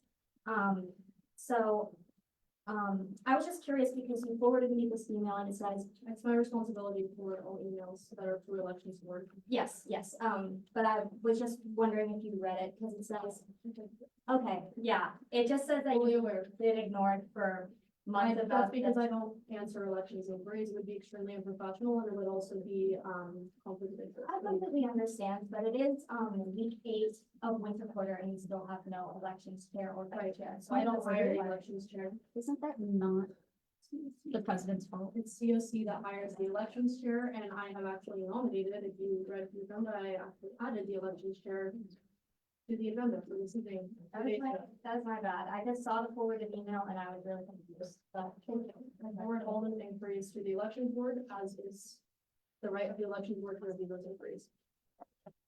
Senator, Gabrielson and Shawanoff. I would also just like to echo your statement about how like well-spoken you are. I love watching you come and speak to us. And I would just like to see like all around us be more supportive of each other. Like I understand these issues are really polarizing, but like she's coming asking for support. I feel like we all want to feel supported. So it would just be nice if you could kind of set things aside and have more support. Senator.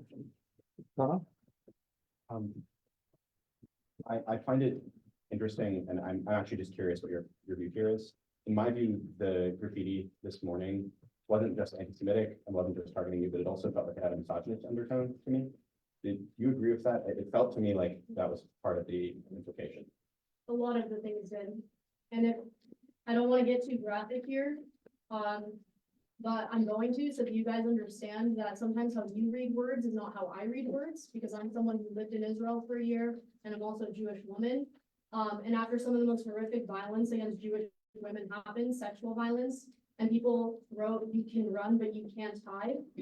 That was very reminiscent of that, and those words have been keeping me up at night because of how reminiscent they are of sexual violence that happened on October 7th, and what that is a woman. So, interesting. Senator Lang. Yes, I just really want to say thank you so much for speaking. I think as a student, really good student, when I saw that stuff on Monday, I really advised to do.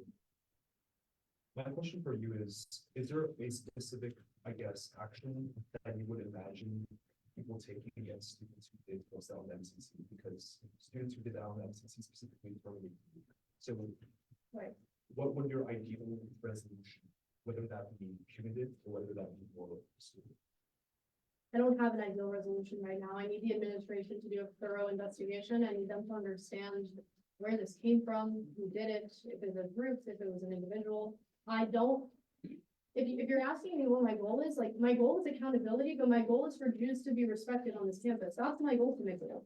So it's not about the individual that perpetrated something, and it's not even about me. Trust me, like, I put my neck out a long time ago, and I'm so, like, keep it coming, seriously. Hate on me all you want, I will stand like this in front of the Jewish community, and I will protect them until the day that I'm sworn out, okay? So it's not about me. But as long as I am in this position, nothing is ever going to happen to them because I'm gonna make sure of that. So let them do their investigation, and if you're curious about reading about Title VI violations, I'm pretty sure that a lot of this is going to be related to that. But I can't predict that, and again, I don't have a goal against any individual on this campus. If it were up to me, every individual on this campus would be safe, would be protected, And nothing that happened at the MCC would have happened. Because we would have been having polite discourse with one another, which I was having in that room for a long time, while I was watching people put posters up, and I stayed in that room because of how important that conversation was.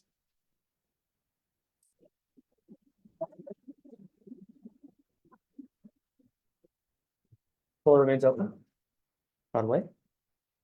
Thank you for coming and sharing. I know it's hard. I did the same thing last week. And it's really good for you. It's hard and it sucks. It really does. But I wanted to echo what Micah said. I would love to help, like, be a part of like what goes on with the fund. And I wanted to know just if you had any thoughts off the top of your head of like what the fund would be. Or like what the use of it would be, just if you had any ideas. So the use of the fund explicitly, you can find that information online.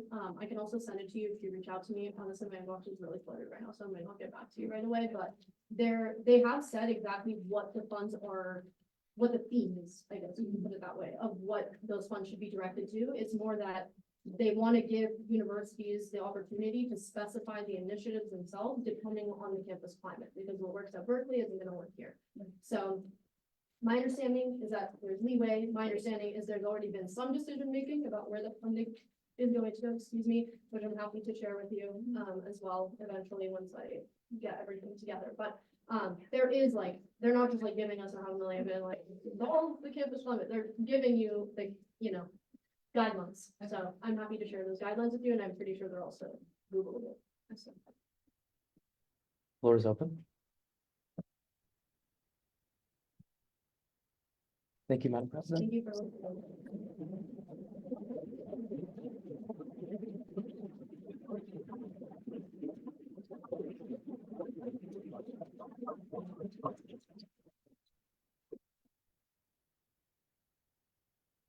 Pursuant of the previous motion, we will return directly back to public forum with Lana. Yeah,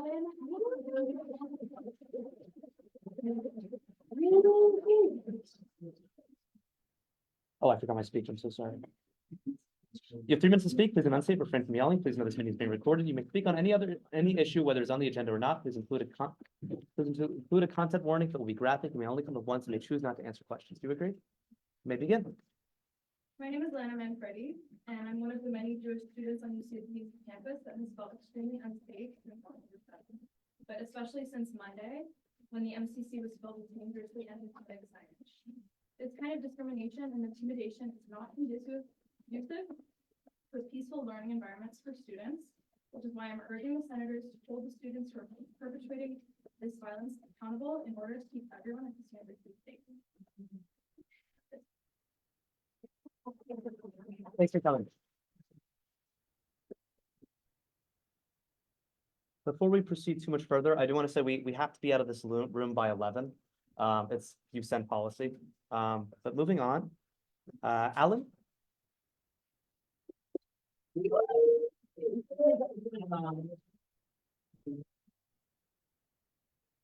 I request a minute? Yes. They motioned earlier to max 3 minutes. Max, all right, I'll get them. Okay, you have 3 minutes to speak. Please enunciate, but refrain from yelling. Please know this meeting is being recorded. You may speak on any issue that's on the agenda or not. Please include a content warning for the graphic. You may only come up once. You may choose not to answer questions. Do you agree? Great, yeah. Go for it. In the past year, I personally led 50 tours for UCSB. Over 1,000 prospective students, parents, guests, all of whom have discussed how welcoming and inviting a campus is. And that I truly think we have one of the most approachable communities of any college. A staple of this, every single tour, is the Multicultural Center, whose resources and events I've posted about time and time again. So I want to put it clearly out here, I am and always have been a very strong supporter of the MCC. But what occurred the other day was beyond wrong. It was a deplorable, targeted attempt to intimidate the majority of the school's active Jewish population, and it didn't happen overnight. People didn't randomly wake up one morning and decide, today's a great day for a hate crime. This hatred was bred and encouraged by members of this university's student leaders, faculty, TAs, visiting speakers. Ask us, Senate, ask us about the times that we have been hate crimed by different professors. But you're going to hear others saying that this was not about religion, but instead about politics. And while I think that argument is horrifically undermining and manipulative, for argument's sake, I'll bite. even if it was belief-based. Is that really where we're at? We're cool with segregation as long as it fits our narrative? That, that means we're all right denying a study space to a student of color because we might not agree with their favorite politician? That we're chilling telling an international student they don't get access to campus resources because we deem their country of origin illegitimate? That's not progressivism. That is the textbook definition of intolerance. And who the hell is anyone on this campus to choose what students deserve their Title VI rights? What cultures are deserving of use in a cultural resource center? You proudly commit a Title VI violation of now national recognition and then have the gall to say we're treading on your free speech? Seriously? And to those that say, and I see numerous comments online, that they'll never feel safe or comfortable in the presence of Zionists, that it's against their cause to coexist in the same space. We saw this echoed. Don't speak to Zionists. We don't want to speak to Zionists. No, it isn't. Schools across the country have held speakers, meetings, events, all dedicated to finding some sort of common ground, at least relating to student safety. And think who before has used that argument of we can't coexist. Do you really want to align with those groups of people? I can't explain the multitude of steps that it's taken to make dialogue on this campus damn near impossible. But it isn't. It isn't impossible yet. It is impossible to share space with someone who thinks differently than you. And if we continue down this road of intolerance, we are doomed to repeat a vicious cycle of demeaning, worthless segregation where no one wins. I believe in the Multicultural Center. I believed in it every single tour for the past year, but I do not believe in an MCC that incites the very intolerance it was founded to combat.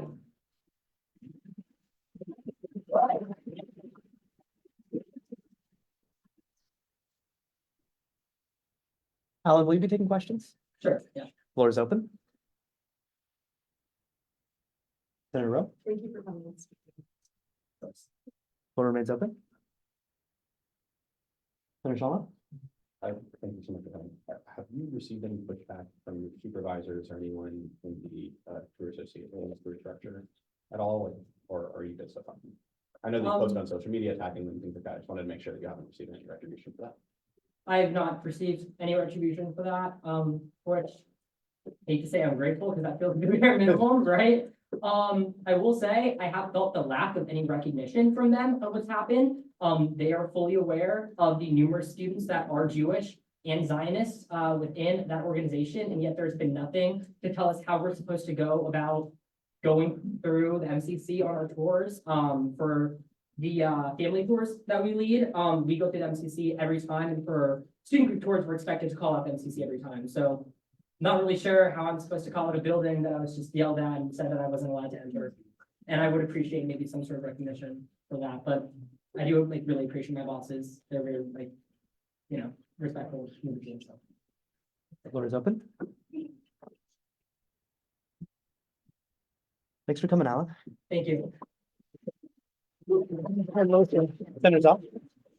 I really appreciate everyone coming tonight, but as the chair just said, we need to leave here by 11. And the Senate does have some regular business that it has to be done tonight. So it's that Senator Zoll? I motion to end our public forum discussion at 10:30 p.m. There's been a motion to end all public forum discussion at 10:30 p.m. Is there a second? Second by Wang, we're non-discussion. Senator Shalom? I didn't hear it. I'm 10:30 feels way too late. There's way too much business that needs to get through, much more than half an hour's worth. I think we need to end this in the next 5 to 10 minutes. Amend my motion to 10:15. There's been a motion to end public forum at 10:15. Is there a second? Second. Seconded by Christiani. We're non-discussion. Call the question. Are you called a question? Objection to call a question? Consent. Consent, objection, consent. Seeing none, motion passes. Next, Josh G. No Josh? No. Mohammed? Oh, gotcha. Mohammed, are you here on Zoom? Yeah, I am sorry. But it's actually Emily that's speaking because she couldn't join on her phone, so she's on my phone. I see. Emily's signed up. public forum. Oh, after she the is? Dahlia in person. Well, this is- Okay. I guess we can move, we swapped someone else before. Emily, you have 3 minutes to speak. Please enunciate or refrain from yelling. Please know this meeting is being recorded. You may speak on any issue whether it's on the agenda or not. Please include a content warning that will be graphic. You may only come up once and you may choose not to answer questions. Do you agree? Yeah, I agree. You may begin. Okay, I don't have necessarily like something hardcore like written out, but basically I want to ask the Senate a a question that I think you guys should consider when you're looking at past meetings and meetings that are going into the future. Look at the demographic you see and question why you don't see more students of diverse backgrounds, and then ask yourself, what relationship do you have with students that are outside of this room? I think that Senate is a very negative space, and many students hold the same connotations. There are so many biases, and there are senators who directly call out people who have differing views than themselves, which is allowed. I mean, we all have our own opinions, but the direct targeting of students, especially when they're pro-Palestinian or people of color, is actually disgusting. It is a place that is so toxic that you literally turn people away. And the comments that were made today, especially by Jewish leaders, honestly is disheartening, being that the Jewish Commission Chair Tom literally denounced JVP and we're taking them away from one commission that is meant to be inclusive to all Jewish students. It does not matter their political view on Zionism, and for him to make comments that literally take them away from that Val. space is actually like disheartening to see. Emily, I'm gonna have to interrupt espe- you real quick. Sorry, there's been a Mhm. point. Your time is paused. But It's not Belsky. Jewish Voice for Peace has blocked many Objection. us just. A point of order is supposed to be on, so, no, sorry, I understand, but It's it's just, what it is. I don't stand for false accusations. I don't. Emily Mouse, please continue. Okay. Another thing is this is like literally coming into this space. I was gonna bring a poster. Well, I did bring the poster, but it has a question that says "Ask me about Islamophobia," or "Ask us about Islamophobia." Um, and the fact that as soon as that sign came into the room, it almost half of the people that I saw like that are pro-Israel or like Zionists started giggling at the poster is literally proving the point that students do not feel comfortable in your space. Like when you have people who film, who take down names to docs, who and or spread false information about a town hall that was hosted by many different organizations or by MSA and many different organizations, it's actually like you're creating an uncomfortable and unsafe space. And I really think that senators need to consider that more when they're going into conversations. And I think Tessa herself needs to consider it more because she constantly talks about anti-Semitism, and I've addressed Islamophobia to her. There's been like no help on that front. She literally admitted sitting with administration, and in those conversations she does not bring up Islamophobia or even like issues that I had brought to her about how these spaces feel uncomfortable for many students of many different backgrounds. And so when she's talking about we should all be going into spaces that are Emily, uncomfortable, that is your you time. also have to think about the I'll have safety to stop you involved there, with Emily. it. Okay. Sorry, will you be taking questions? Yeah. Oh my gosh, who was first? Ro? Thank you for talking to us, Emily. How do you know that Tessa isn't speaking on Islamophobia in these conversations with administration? Yeah, I heard the question. I guess it's not directly, but the fact that she told me in a like when I was talking to her at our coffee talk that she sits in meetings. She's the only student who can talk to the chancellor to like help submit like those like whole school like emails, and the way that it has not been addressed is like kind of concerning because nobody else has access to that, and these conversations are maybe being brought up in private, but they're definitely not being held like throughout the whole school because there's a big issue with it, and it's like has not been addressed this whole school year and before. Senator Rowe with a follow-up, and then we'll go to Wang.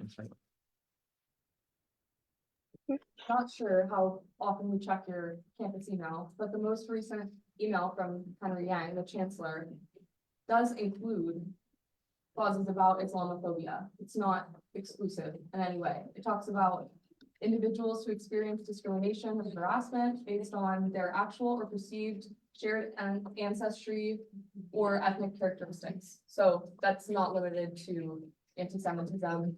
And later says, for example, anti-Semitic, anti-Arab, and Islamophobic discrimination or harassment. So that was false. The literal headline of the email is about anti-Semitism, does not say Islamophobia at all.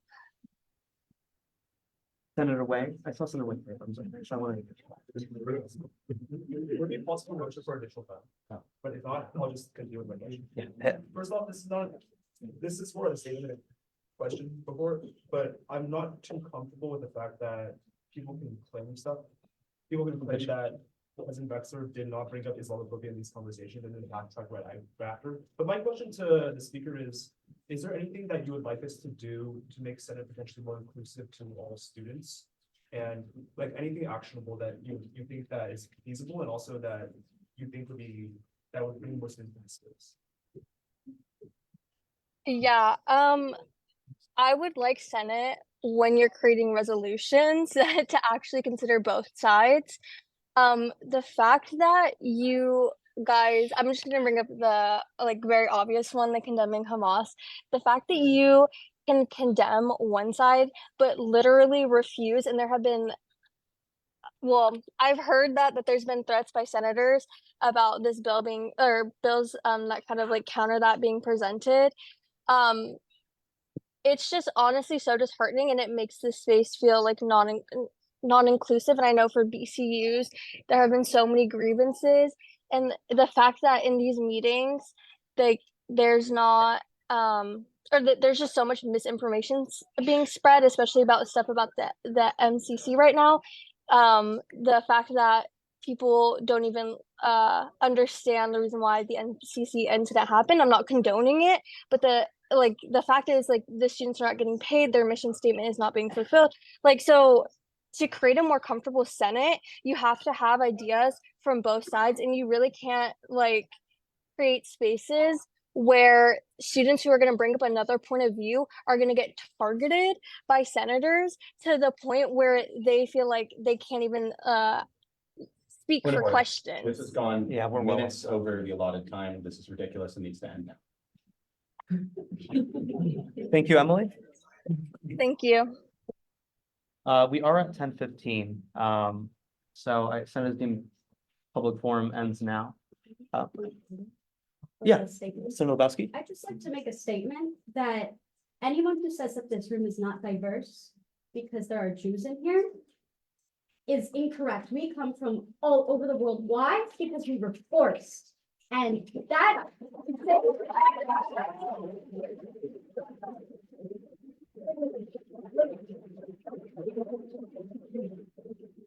to say that this room is not diverse is blatant anti-Semitism, and anyone who condones that speech does not have a right to be on our campus of inclusivity. I finish.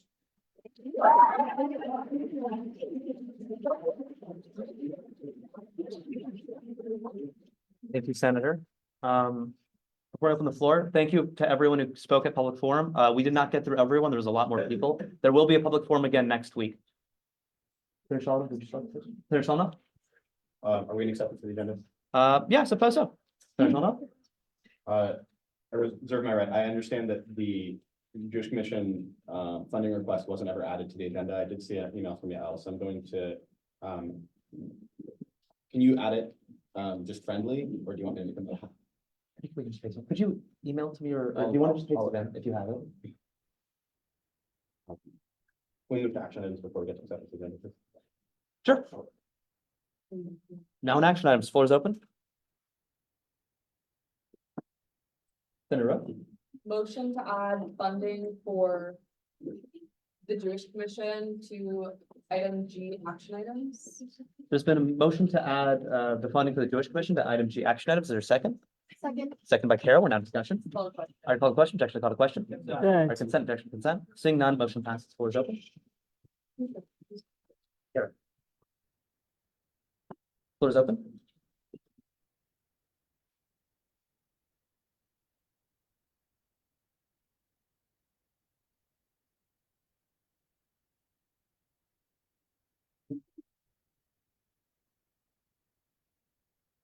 We move back to the acceptance of agenda. Yeah, absolutely. If you have a motion for it.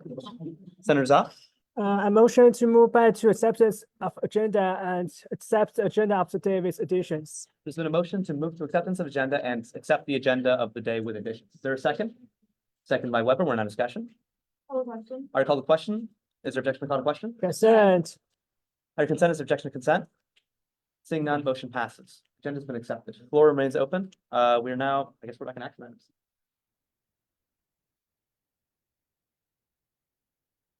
We could also like accept minutes, appointments while we wait. Senator Shaw? My understanding is that Senator Salazar was the one who was requesting an action and wants opportunity for all, is that correct? Do you want to speak about that so we can know what we're talking about? Senator Salazar?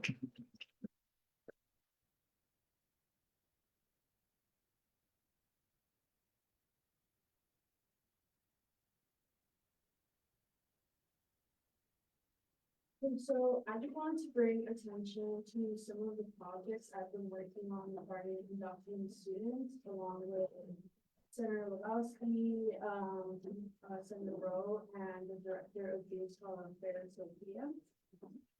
So basically I'm just gonna go over the context to the purpose of the projects. So you may or may not know the Opportunity for All campaign got rejected by the two regions, which basically it would have allowed undocumented students equal employment opportunities around all of these teams, but unfortunately it was rejected. However, it still remains a very impactful campaign, and its impact is now being pushed to the legislature as a bill that would now allow all undocumented students to access equal employment opportunities around California states and agencies. And so basically, the project, the table for Opportunity for All came up just to kind of spread awareness and demonstrate our support and solidarity for the campaign. Unfortunately, UCSB has been the only agency that has shown like really support towards the campaign. And I feel like this is also contributing to like the lack of community building within the documents in the community. So because of this, I have been planning along with the senators and the directors of school affairs an opportunity for all tabling weight at the beginning of spring quarter to spread awareness on the movement.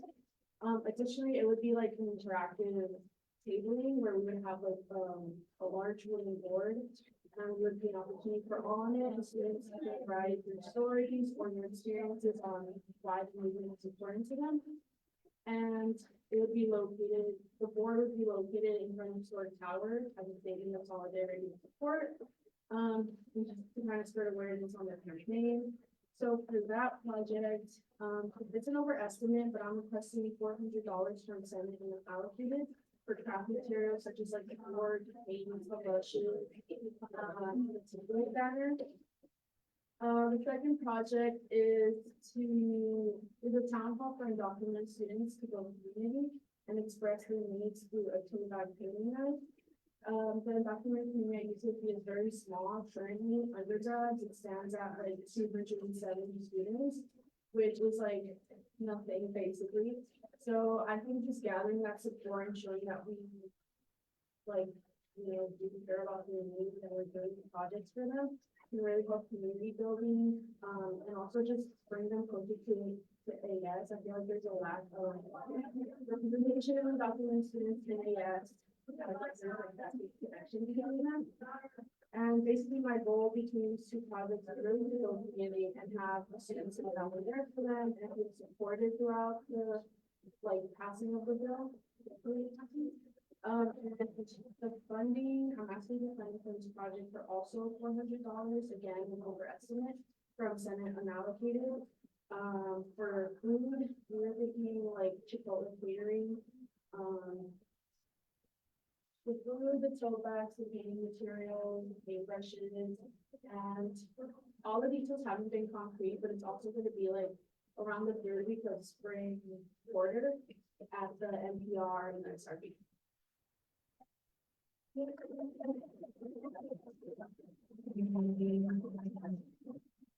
Senator Zott and Shauna. I think that's series of events. It's amazing, and thank you so much for working on it. Given the factor of time, I'm just going to make a motion, if that's fine. Senator Zott. I motion to, yeah, I written. Motion to allocate up to $800 from center allocated for the underprivileged students town hall and what's that? Opportunity for our community initiatives. There's been a motion to allocate up to $800 from Senate unallocated for the undocumented students town hall and opportunity for all community initiatives, seconded by Lebowski. We're now in discussion. Already called the question, technically called the question. Consent. Consent. Seeing none, motion passes. Vote is open.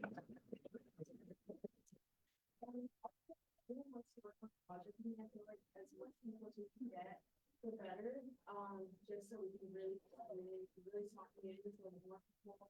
We're also trying to diversify across the community, so yeah, I didn't have any.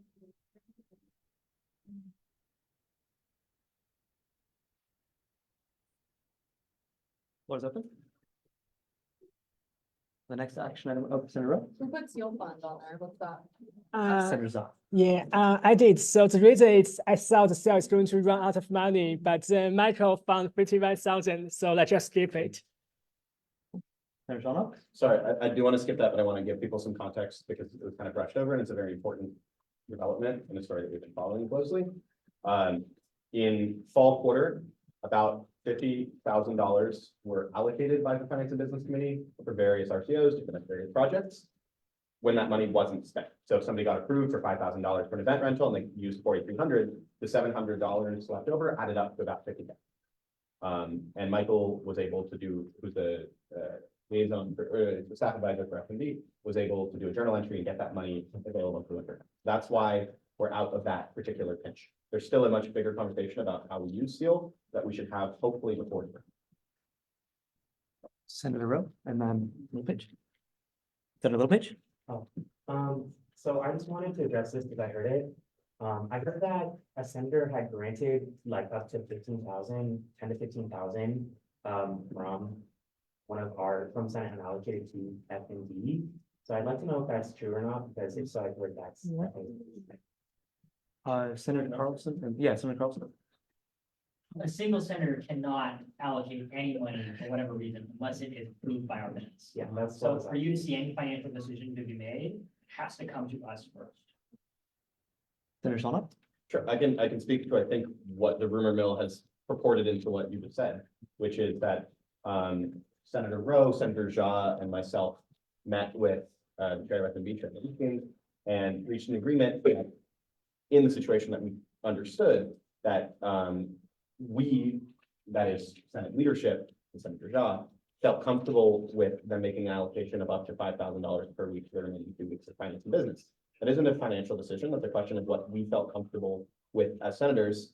I do understand the kind of the nature of that discussion, but I want to be clear that the intention there was that if that was the course of action that was taken, the intention would have been that thereafter we would have still had to debate it when we were approving those F&B minutes, just like we overturned an F&B allocation for Senate allocated. It was simply a discussion of what we as Senate leadership and Senator Jha. Also to add to that, all that's true. Last week when we voted, we needed a 50% plus one vote, and we were one vote away. So I said, I changed my mind. We talked about other orgs contributing to F&B's funding and like helping groups find other funding sources. And so it wasn't a decision, but I said personally, because we were one vote off and I've changed my mind, I said, I feel like you can comfortably go forward with that. So Senator Zott and the Littlepage. Just for context, so I was since we reject F&B cash infusion last week. I've been keeping bagging since Sheldon and Senator Rowe because I really want to get that for F&B. So it's all come from me. It's not some kind of conspiracy. No, it's just me trying to get F&B funding. That's all.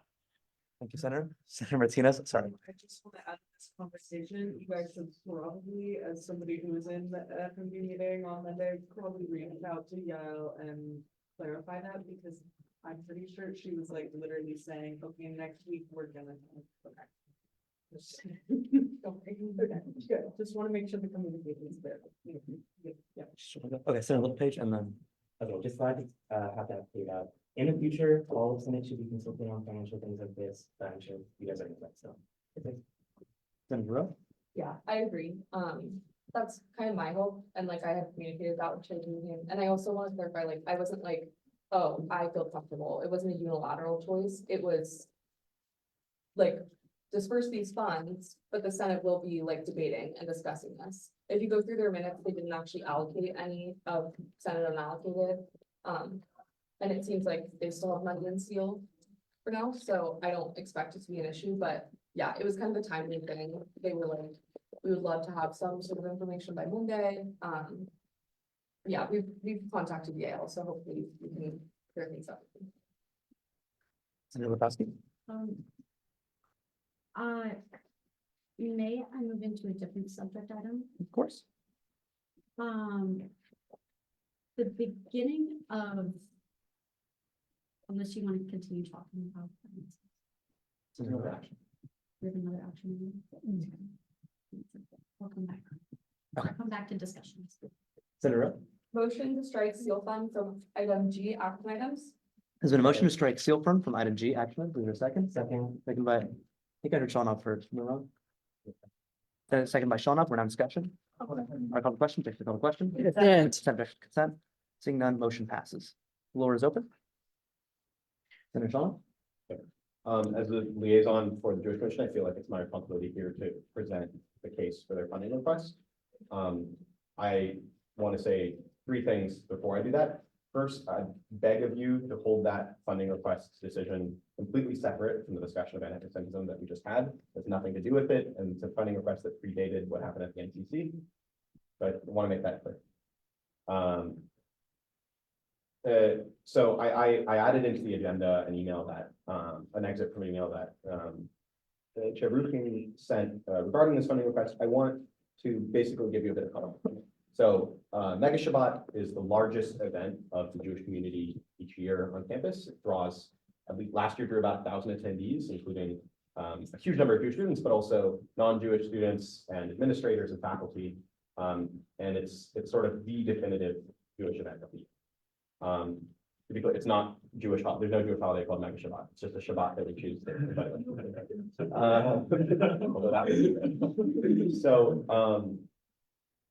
To give a bit of context here, the Chabad, which is the organization that put that on, has already received a significant amount of funding for this. However, they received less funding than they had in years past. That's obviously due to the situation with the SEAL fund in general. Cuts needed to be made, and I don't think they were made from an unreasonable place. The total amount of the request is $6,975. As the liaison for the Jewish Commission, I think it's a completely reasonable price to pay for a massive event, a contribution for a massive event on this campus. That's a landmark of UCSD. And just so that you are aware, Chabads across the country model after UCSD's Mega Shabbat. Like this is a really definitive event for the whole Chabad on campus movement. It's one of the most successful Mega Shabbat structures. The only one that draws bigger crowds in years like this. Actually, this year was Harvard. But anywho, the lighting, the cost breakdown: $2,000 for lighting, $1,500 for tablecloth, $350 for sound system, $550 for garbage pickup, $600 for oven rental, $1,000 for outdoor restroom, and $975 for replacement of goods. Due to these being funds spent by a ECU and not by Chabad, which is an NGO, there will be slightly different constraints on it, slightly laxer constraints on the expenditure of the money. But this is all stuff that could have been funded out of, actually almost all stuff that could have been funded out of SEAL. It's just a financial reality. And then the last thing I want to bring up here, and that maybe is an important piece of context, is that the Jewish Commission this year had no budget. When I was writing the legislation that founded the Jewish Commission with Alexa Granis, who since graduated, the logic of not including a budget in the original legislation is that we had just seen a massive disaster of how the Commission on Culture, Arts, and Joy Justice was founded, where they were promised 50K from nowhere, and then the money didn't materialize, and then they didn't have money. So we've been running JPOM on a $0 budget as a test run, and I think it's been incredibly successful. I think finance business thinks it's been incredibly successful and has awarded them in the preliminary budget a significant amount of money. And I think this will be a chance for us to have them have their very first funding actually in AS ever. And I want to point out that the members of that board have not been paid honoraria for fall quarter or winter quarter, and won't be unless we make a special allocation for it. And they've been tirelessly working for AS and for the community that we're. Thank you. Senator Page? So would this request come out of central allocated? Yes. So, I mean, I'm not against funding this, but I'm just kind of concerned about how we keep seemingly going back and forth on Senate allocated as a use. We had a whole debate last meeting about not wanting to use this for student events really. It seemed like there was something more to hold for projects for ourselves. And from what it seems like there's a lot of projects from senators that will be coming soon. So I just think we should be conscious of that when we talk about funding requests, is that we are seemingly going back and forth a lot on this issue of whether or not we want to actually fund student events and student orgs. And also, is this the only amount they're requesting? Because if they're not being paid honorary, I feel like that should be a priority. I saw Wang, Zod, and Rowe. Unless, do you want to directly respond? Sure. Yeah. I'm sorry. Okay, Senator Shaw first. I'll be very quick. I agree with you, and I do think it puts us in an odd position. I want to point out that this is unique in that this is a BCU funding request. To my knowledge, we haven't rejected any BCU funding requests from Senate unallocated this year. And I do think that the Senate unallocated account is specifically more for BCUs than RTOs, and that was a distinction that at least I have been making. I can't speak for the whole Senate, but I do think that I've been pretty clear about that, in terms of influxes of cash into various organizations, we should prioritize BCUs to RTOs. But the Jewish Commission is a BCU, not an RTO. But I agree, it does raise a serious question.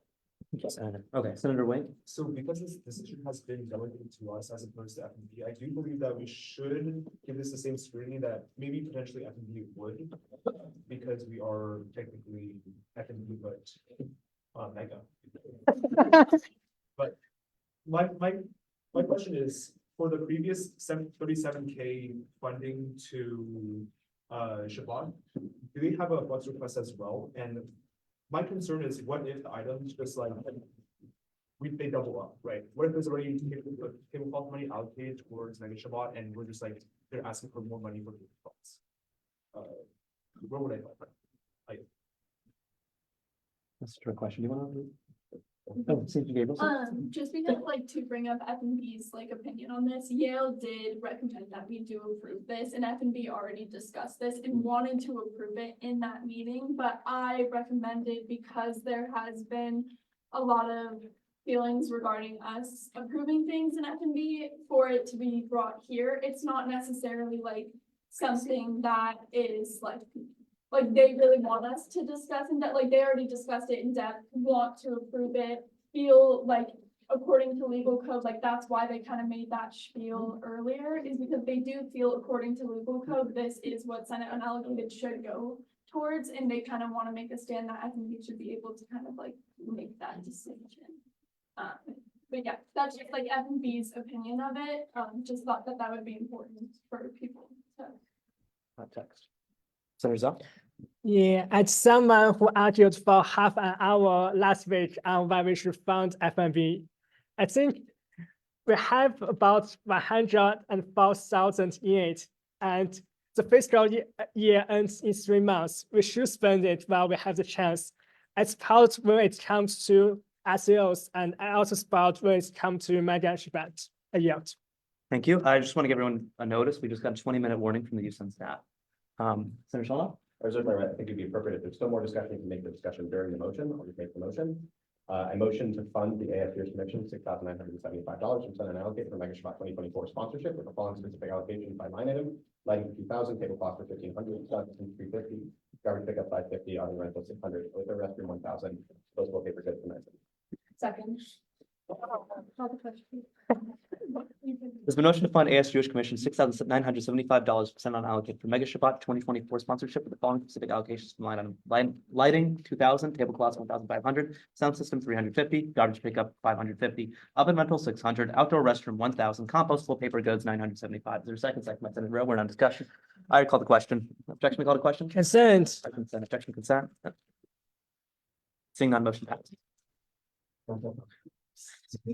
They were funded, they had their. Yeah, yeah, they came back to F and B and were. Floor is open. Can we go to the Senate representative report? I have my honorary resting. Oh, yeah. Okay, Senate Representative reports. Senator Zah. I'm sorry, but I have a very rather urgent and important and time-sensitive report that I need to make to Senate right now.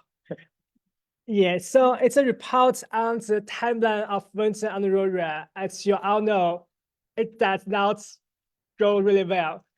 The most optimistic estimate will put the pickup time for the child at around week 9, 10, or even the third week.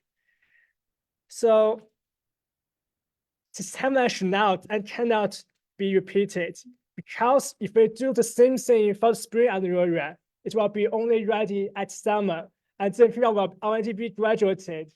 So the Aurora check got lost in the mail. AS goes to spend to get a new check, and it got lost again. In my meeting with the Associate Director of Finance T, he mentioned a case where he's still trying to send a check to a student graduate 2 years ago because of that reason. So it will really be a disaster. So it's obvious a need for us to move forward the whole Aurora schedule. And to be honest, I don't really have a solution until 2 days ago. I have then briefed the situation with the senior leadership, and they have come up with a solution. I yelled.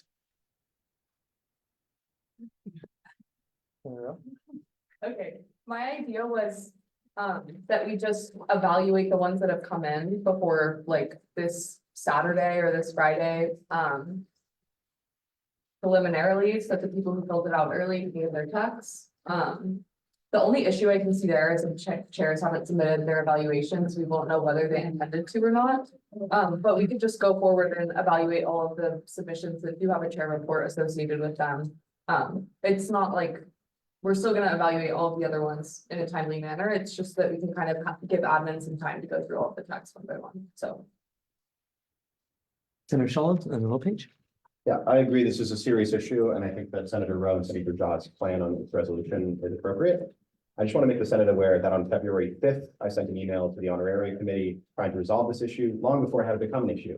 And the roadblock to why we are in the pickle we are is that I didn't receive a response from the chair of the Honorary Committee. I received a response from everyone else in the Honorary Committee. The chair of the Honorary Committee, by the way, is the internal vice president of the committee. That's me. Senator Lopez. Are we able to approve like 2 separate batches of honoraria? So like we can do half of that? Yeah. Senator Zah. I talked with the Associate Director of Finance T. He said his part could do it, but could I ask a question to Assistant Director on Governmental Affairs? Yeah. Hi, Holly. I don't know if you have heard about the plan. I'm wondering, will it be fine with you if we do 2 batch? So the batch 1 will be approved in the Senate next week. And could you just run the eligibility check on this batch first? Yeah, hi everyone. So yeah, I would be happy to take whatever direction the Senate would like to give me in terms of what they are approving. In terms of my workflow, absolutely, I would be able to conduct an eligibility check and pass along a check request to our finance team, if that's what you choose to do. So you'll just have to let me know whatever you decide. But in terms of workability, I think that's something that we can manage. Thanks so much. Yes, we can do it. Cool. Thank you, Holly. Yeah. Senator Lopez. I know everyone's asking for this, it's like the most annoying question, but like, does anyone know when checks will be sent out? Because I've had so many people asking, like, does anyone know when they'll get their fall honorary checks? Senator Zah. So the finance director said the checks are ready, but waiting for the result of eligibility check. So even though he had the check, he did not give it out unless the eligibility check comes clean. So in order to receive a check, you have to be a full-time student, have above 2.0 GPA and some other requirements. It's done by a school department, so we can't really control their timeline. The only exception to this is executive officers who have their honorarium paid before eligibility checks are conducted. I get eligibility check. Marcella, do executive officers get eligibility checks? Indeed, they do. They do, right? Okay. But what I think, this points out is that it's in a different, Different format, yeah. Yeah. How would you change that? Senator Gabrielson? I mean, I would guess they probably get their eligibility check because they are an executive. They probably get it before they're really granted that position fully everywhere. So that's probably why there's, like, I would guess at least. Senator Solomon? No, the eligibility check happens around week 3 of fall quarter, after they've already been paid $3,000 for their. 4,000, sorry, including the. Senator Page? Okay, is there anything else about honoraria or? I don't believe so. Oh, okay, Senator Bosky, Personally, due to a pattern of or not? no communication from the chair on this issue, I would feel more comfortable if we directed him to do this. Because I think we could see in the past, like, he can respond to emails that we sent about the honorary committee, everyone else on the honorary committee responded. And replied several times asking him to respond to that thread, and he didn't. So I would feel most comfortable if we could do, like, motion to direct the IVP. Senator Littlepage? If you promise to do this. Yeah, honorary was open according to legal code too, week 7. I don't know about it. Yeah. Senator Lebowski? Can we, please talk about what happened in the beginning with, it just was absolutely, it was honestly very inappropriate, one, for how the entire room was completely full of students that needed to speak because of the actual blatant anti-Semitism and the actual hate that so many of us have heard about. Like, it really took away from their time, and not enough of those speakers were able to speak because of that. And I really don't think that that was okay. Senator Rowe? Do you think that was worse? We're allocating $10,000 to an executive who hasn't ever been to held an office meeting or appointed any officers.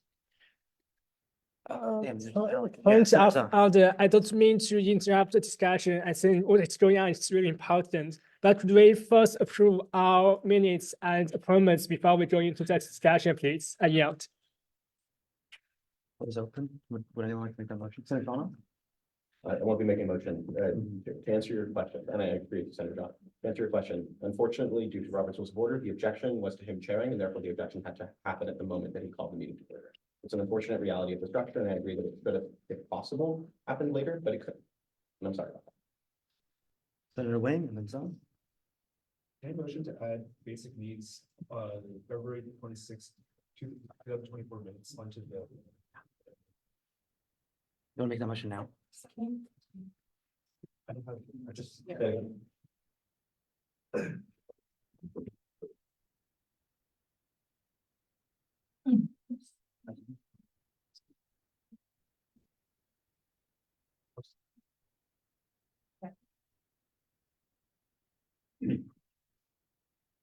Senator Shawna? Sorry, really quickly, motion to add basic needs to 26 meeting minutes to item K minutes and allocations. There's been a motion. I rescind my motion. Senator Rowe? Called the advocacy. Oh!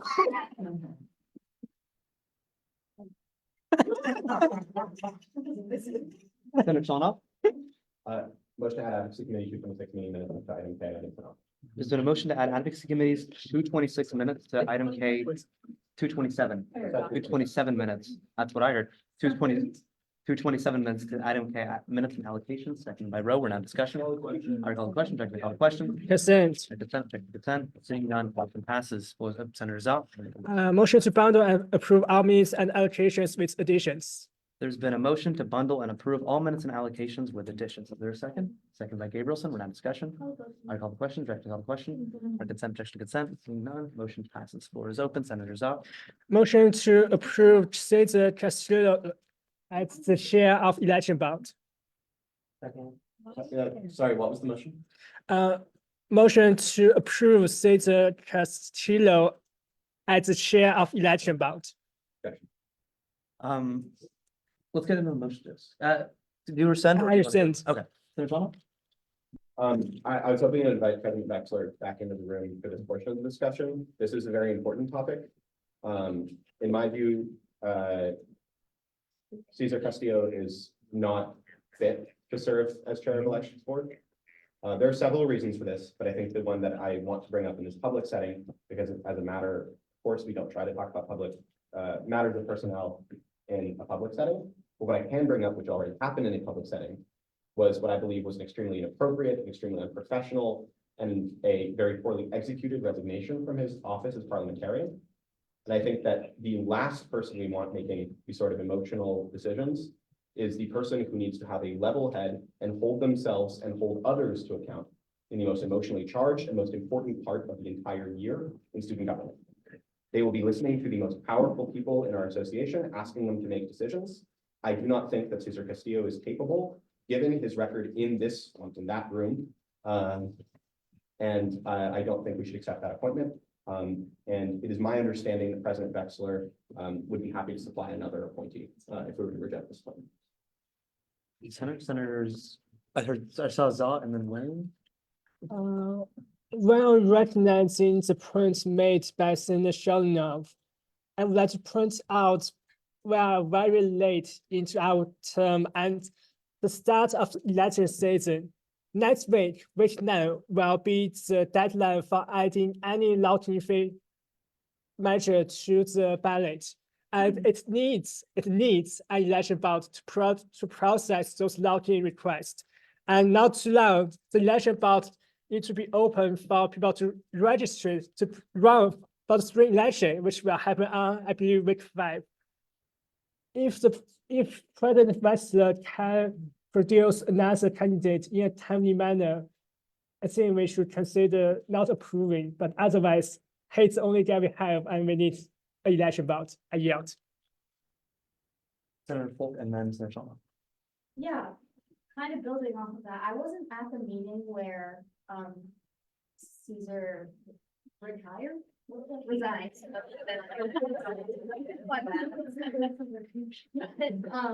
So I don't exactly know what his behavior or sentiment was.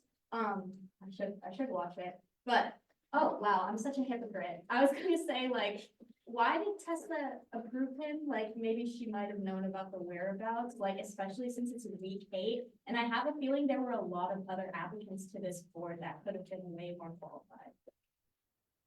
I mean, I can talk to that a little. We talked about it a little bit in the next meeting. We were really looking for a candidate, and COC found him to be the most qualified by far. And I could read the email out to Senator Shalonov. I'll find it. There are other candidates. There have other issues. I don't think this candidate is fit. I do encourage you to look at the meeting that we're talking about, because you'll see why I'm saying that. And as to Senator Zha's point, I completely agree that there's timeliness is absolutely a factor. I can't speak for President Wexler, but I think that it's very likely that she would be willing to make an emergency appointment, and that could be something that we could do over an emergency email vote. There's a process for that, and that could happen in the next few days. Senator Martinez wrote a little page. Yeah, is the only reason because of that, like No. the resume, okay, because I feel like that's probably not a reason, but I'm assuming there's other reasons, so I'll trust you guys. Sorry. Very good. Senator Rowe? I agree with what the sentiment, but like maybe we shouldn't approve him, especially given, I do feel it's a conflict of interest. Because he was sitting in the Senate room and said that he resigned, as I think Kalia paraphrased earlier, because he doesn't like the Senate. And the Senate usually consists of the most applicants running for positions next year. So in my mind, it would be like kind of sus, I don't know, it's just not. I just don't, I think that could like lead to issues down the line, given he's expressed that on record. Do Little Page, Adler, and then Gabriel. So in addition to serving as our parliamentarian for most of this year, Caesar was also, I believe, a senator a year or two ago, 2 years ago, and also has experience on other clubs on campus, including leadership. I think that this vote has been approved. This appointment has been approved by both Tessa. She said herself that she just recommended a new chair for elections board. She said that today at the meeting, and also by COC, which, you know, most of the time we trust. Obviously, you know, we're Senate, we have their last say, whatever, but I do think that Caesar has proven himself to be able to handle this job. I do think his resignation was probably, you know what, emotions get hot. Let's just say that, like, I'm sorry, like, I don't think it was professional, but I can understand at least maybe he was coming from a place of frustration. And honestly, I'm sorry, but I think there are other motives as to why there is opposition being raised to his appointment, political reasons, and I don't really appreciate that. So I think we should just appoint him as Tessa literally recommended, so. Senator Adler? Yeah, along that same vein, it's interesting that the second pro tem board brings up conflict of interest because one could argue it's also conflict of interest for someone to raise the idea of a new election board chair who's also thinking about a presidential run himself. So that's a potential conflict of interest to be mindful of also, but yeah. Rose, yeah, Rose. I don't understand what you're saying. He wasn't on that legislation with me, so. I'm not talking about you. Oh. Yeah. Well, what exactly are you referring to? Because there is no conflict of interest with me passing that, given I did consult you, which we I'm not confirmed. talking about you. I was talking about first point of contact board. He's contending. He was not on that. I'm He was saying not on he's the advocating for a change in the election board chair. Oh, and you he's said- also, no, you brought up the conflict of interest idea. Oh, Yeah, excuse my misunderstanding, but I was referring to the first president for the potential presidential run. So, I saw you before, Carlson, and then Carlson. All right, to conclude your string of comically inappropriate remarks during this meeting, I'm not considering any such thing. And you can find out what I'm going to be running for at the time that people are announcing their candidacies. This is just it went from offensive earlier to offensive now. And no, I'm not advocating for the change in an election board chair. I'm advocating for not appointing this election board chair. And I might add, Senator Adler, that you are clearly motivated by your animosity toward me in saying that. Senator Littlepage, I do want to get back to what you were saying, which is I agree that I wish this process was over, but we are the stopping block here, and there's a good reason for that. And I don't think we need to be treating this. Are we rejecting a candidate? That should be one of the default options. And it's a fact that it's not, because most of our candidates are so qualified. But here's what we are. I'm gonna go Broadway and then, Broadway, and then I'll look for response. And then I think that if Tessa is already appointed him, I don't see why we're even going through the process of like trying to, I don't know, reject the appointment. And I also, like, even if there is like some type of bias or whatever, if he's election board chair, there are certain like rules and codes that you have to follow when you're chair, right? So in the event that something like that did happen, there's procedures and policies in place that we can use to go about it, but I don't think it's fair to make that judgment when he's not chair yet and he hasn't been. So Adler and then Wayne. Oh, sorry. Senator Sholoff, I have no personal animosity toward you. I think the only comment being appropriate thing that's transpired tonight is the fact that as Senate liaison for the AS Jewish Commission, you offered no condemnation for the statements that the president made, the co-president, Tom Hirschfeld, when he likened Jews that are against Israel's military occupation and akin to Nazi collaborators. So I really don't want to hear a complaint about extremism from you on this campus, or really anybody on this. Point of Senate, order. if that's, This is being inappropriate, and I feel like we should move on. all right. Sorry. we have 5 minutes. Yeah, we're running on I time. wrote it. Yeah. Senator Lasky? Because, Sorry. you know, Caesar's, I have no beef with Caesar, and honestly, he has a record of stepping down, so if he doesn't like it in the end, you know, I motion to accept the appointment.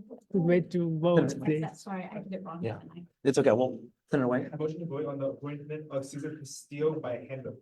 there's been a motion to vote on the appointment of Cesar Castillo by hand vote, second by Senator Shellnup. We're not discussion. I hear call the question, objection to call the question. Yes, All right, sir. objection to consent, seeing none, motion passes. Okay, there's gonna be a yes, a no, and abstain. Yeses, raise your hand. Help me out, Marcella. 1, 2.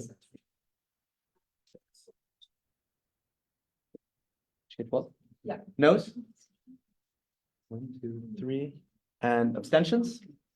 1, 2, 3, 4. So I have 4 abstentions, 3 noes, and then 12 yeses. We have a 50+1. 50+1. Oh, okay, motion passes.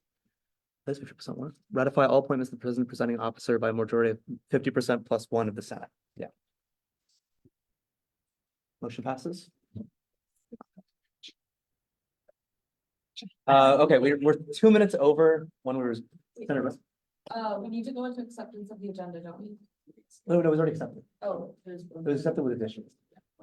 Senator Zod did it well. What was the motion? Senator Zod, did you accept with additions? Let me check it's, yeah, I think I did it with additions. Yeah, with additions. Yes, Senator Page. Did we accept minutes or am I forgetting? Yeah, Minutes were we accepted. did. Yeah. Oh, this is good. Senator Rowe? I just want to say, I'm like honestly so disappointed at the response I received earlier. None of you have any proof contrary to what I said about IVP Korea. I can show you the literal receipts. And yet you guys are complacent in this. $10,000 to someone who has not appointed anybody to his office. Go through the minutes. I made that spreadsheet and I shared it with you all over the weekend. They're all PDFs, so people can't go back and add things. There are no appointments to the IVP's office besides Eric Carlson, first quarter, French Chalonov in the spring for pro temps, and then me. That's it. There are no IVP office meetings. Thank you, Senator. We have 2 minutes, Senator Polk.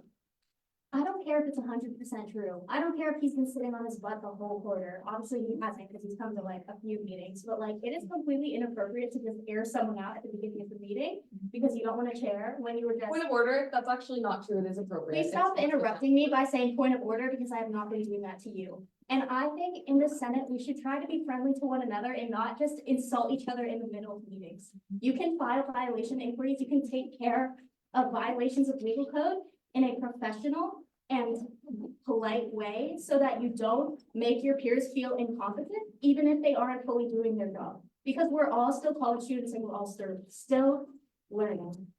I get it. Thank you, Senator. We have 1 minute left. Can we get an adjournment? Senator LePage? Motion to adjourn. There's been a motion to adjourn at 11:59 PM. Is there a second? Second by Martinez. We're not discussion. Hey, Martinez. I call the question. Jeff, I call the question. Consent, consent. Seeing none, motion passes. Have a good night, Charlie. Thank you for being here with us. Yeah, thanks, Mingjun.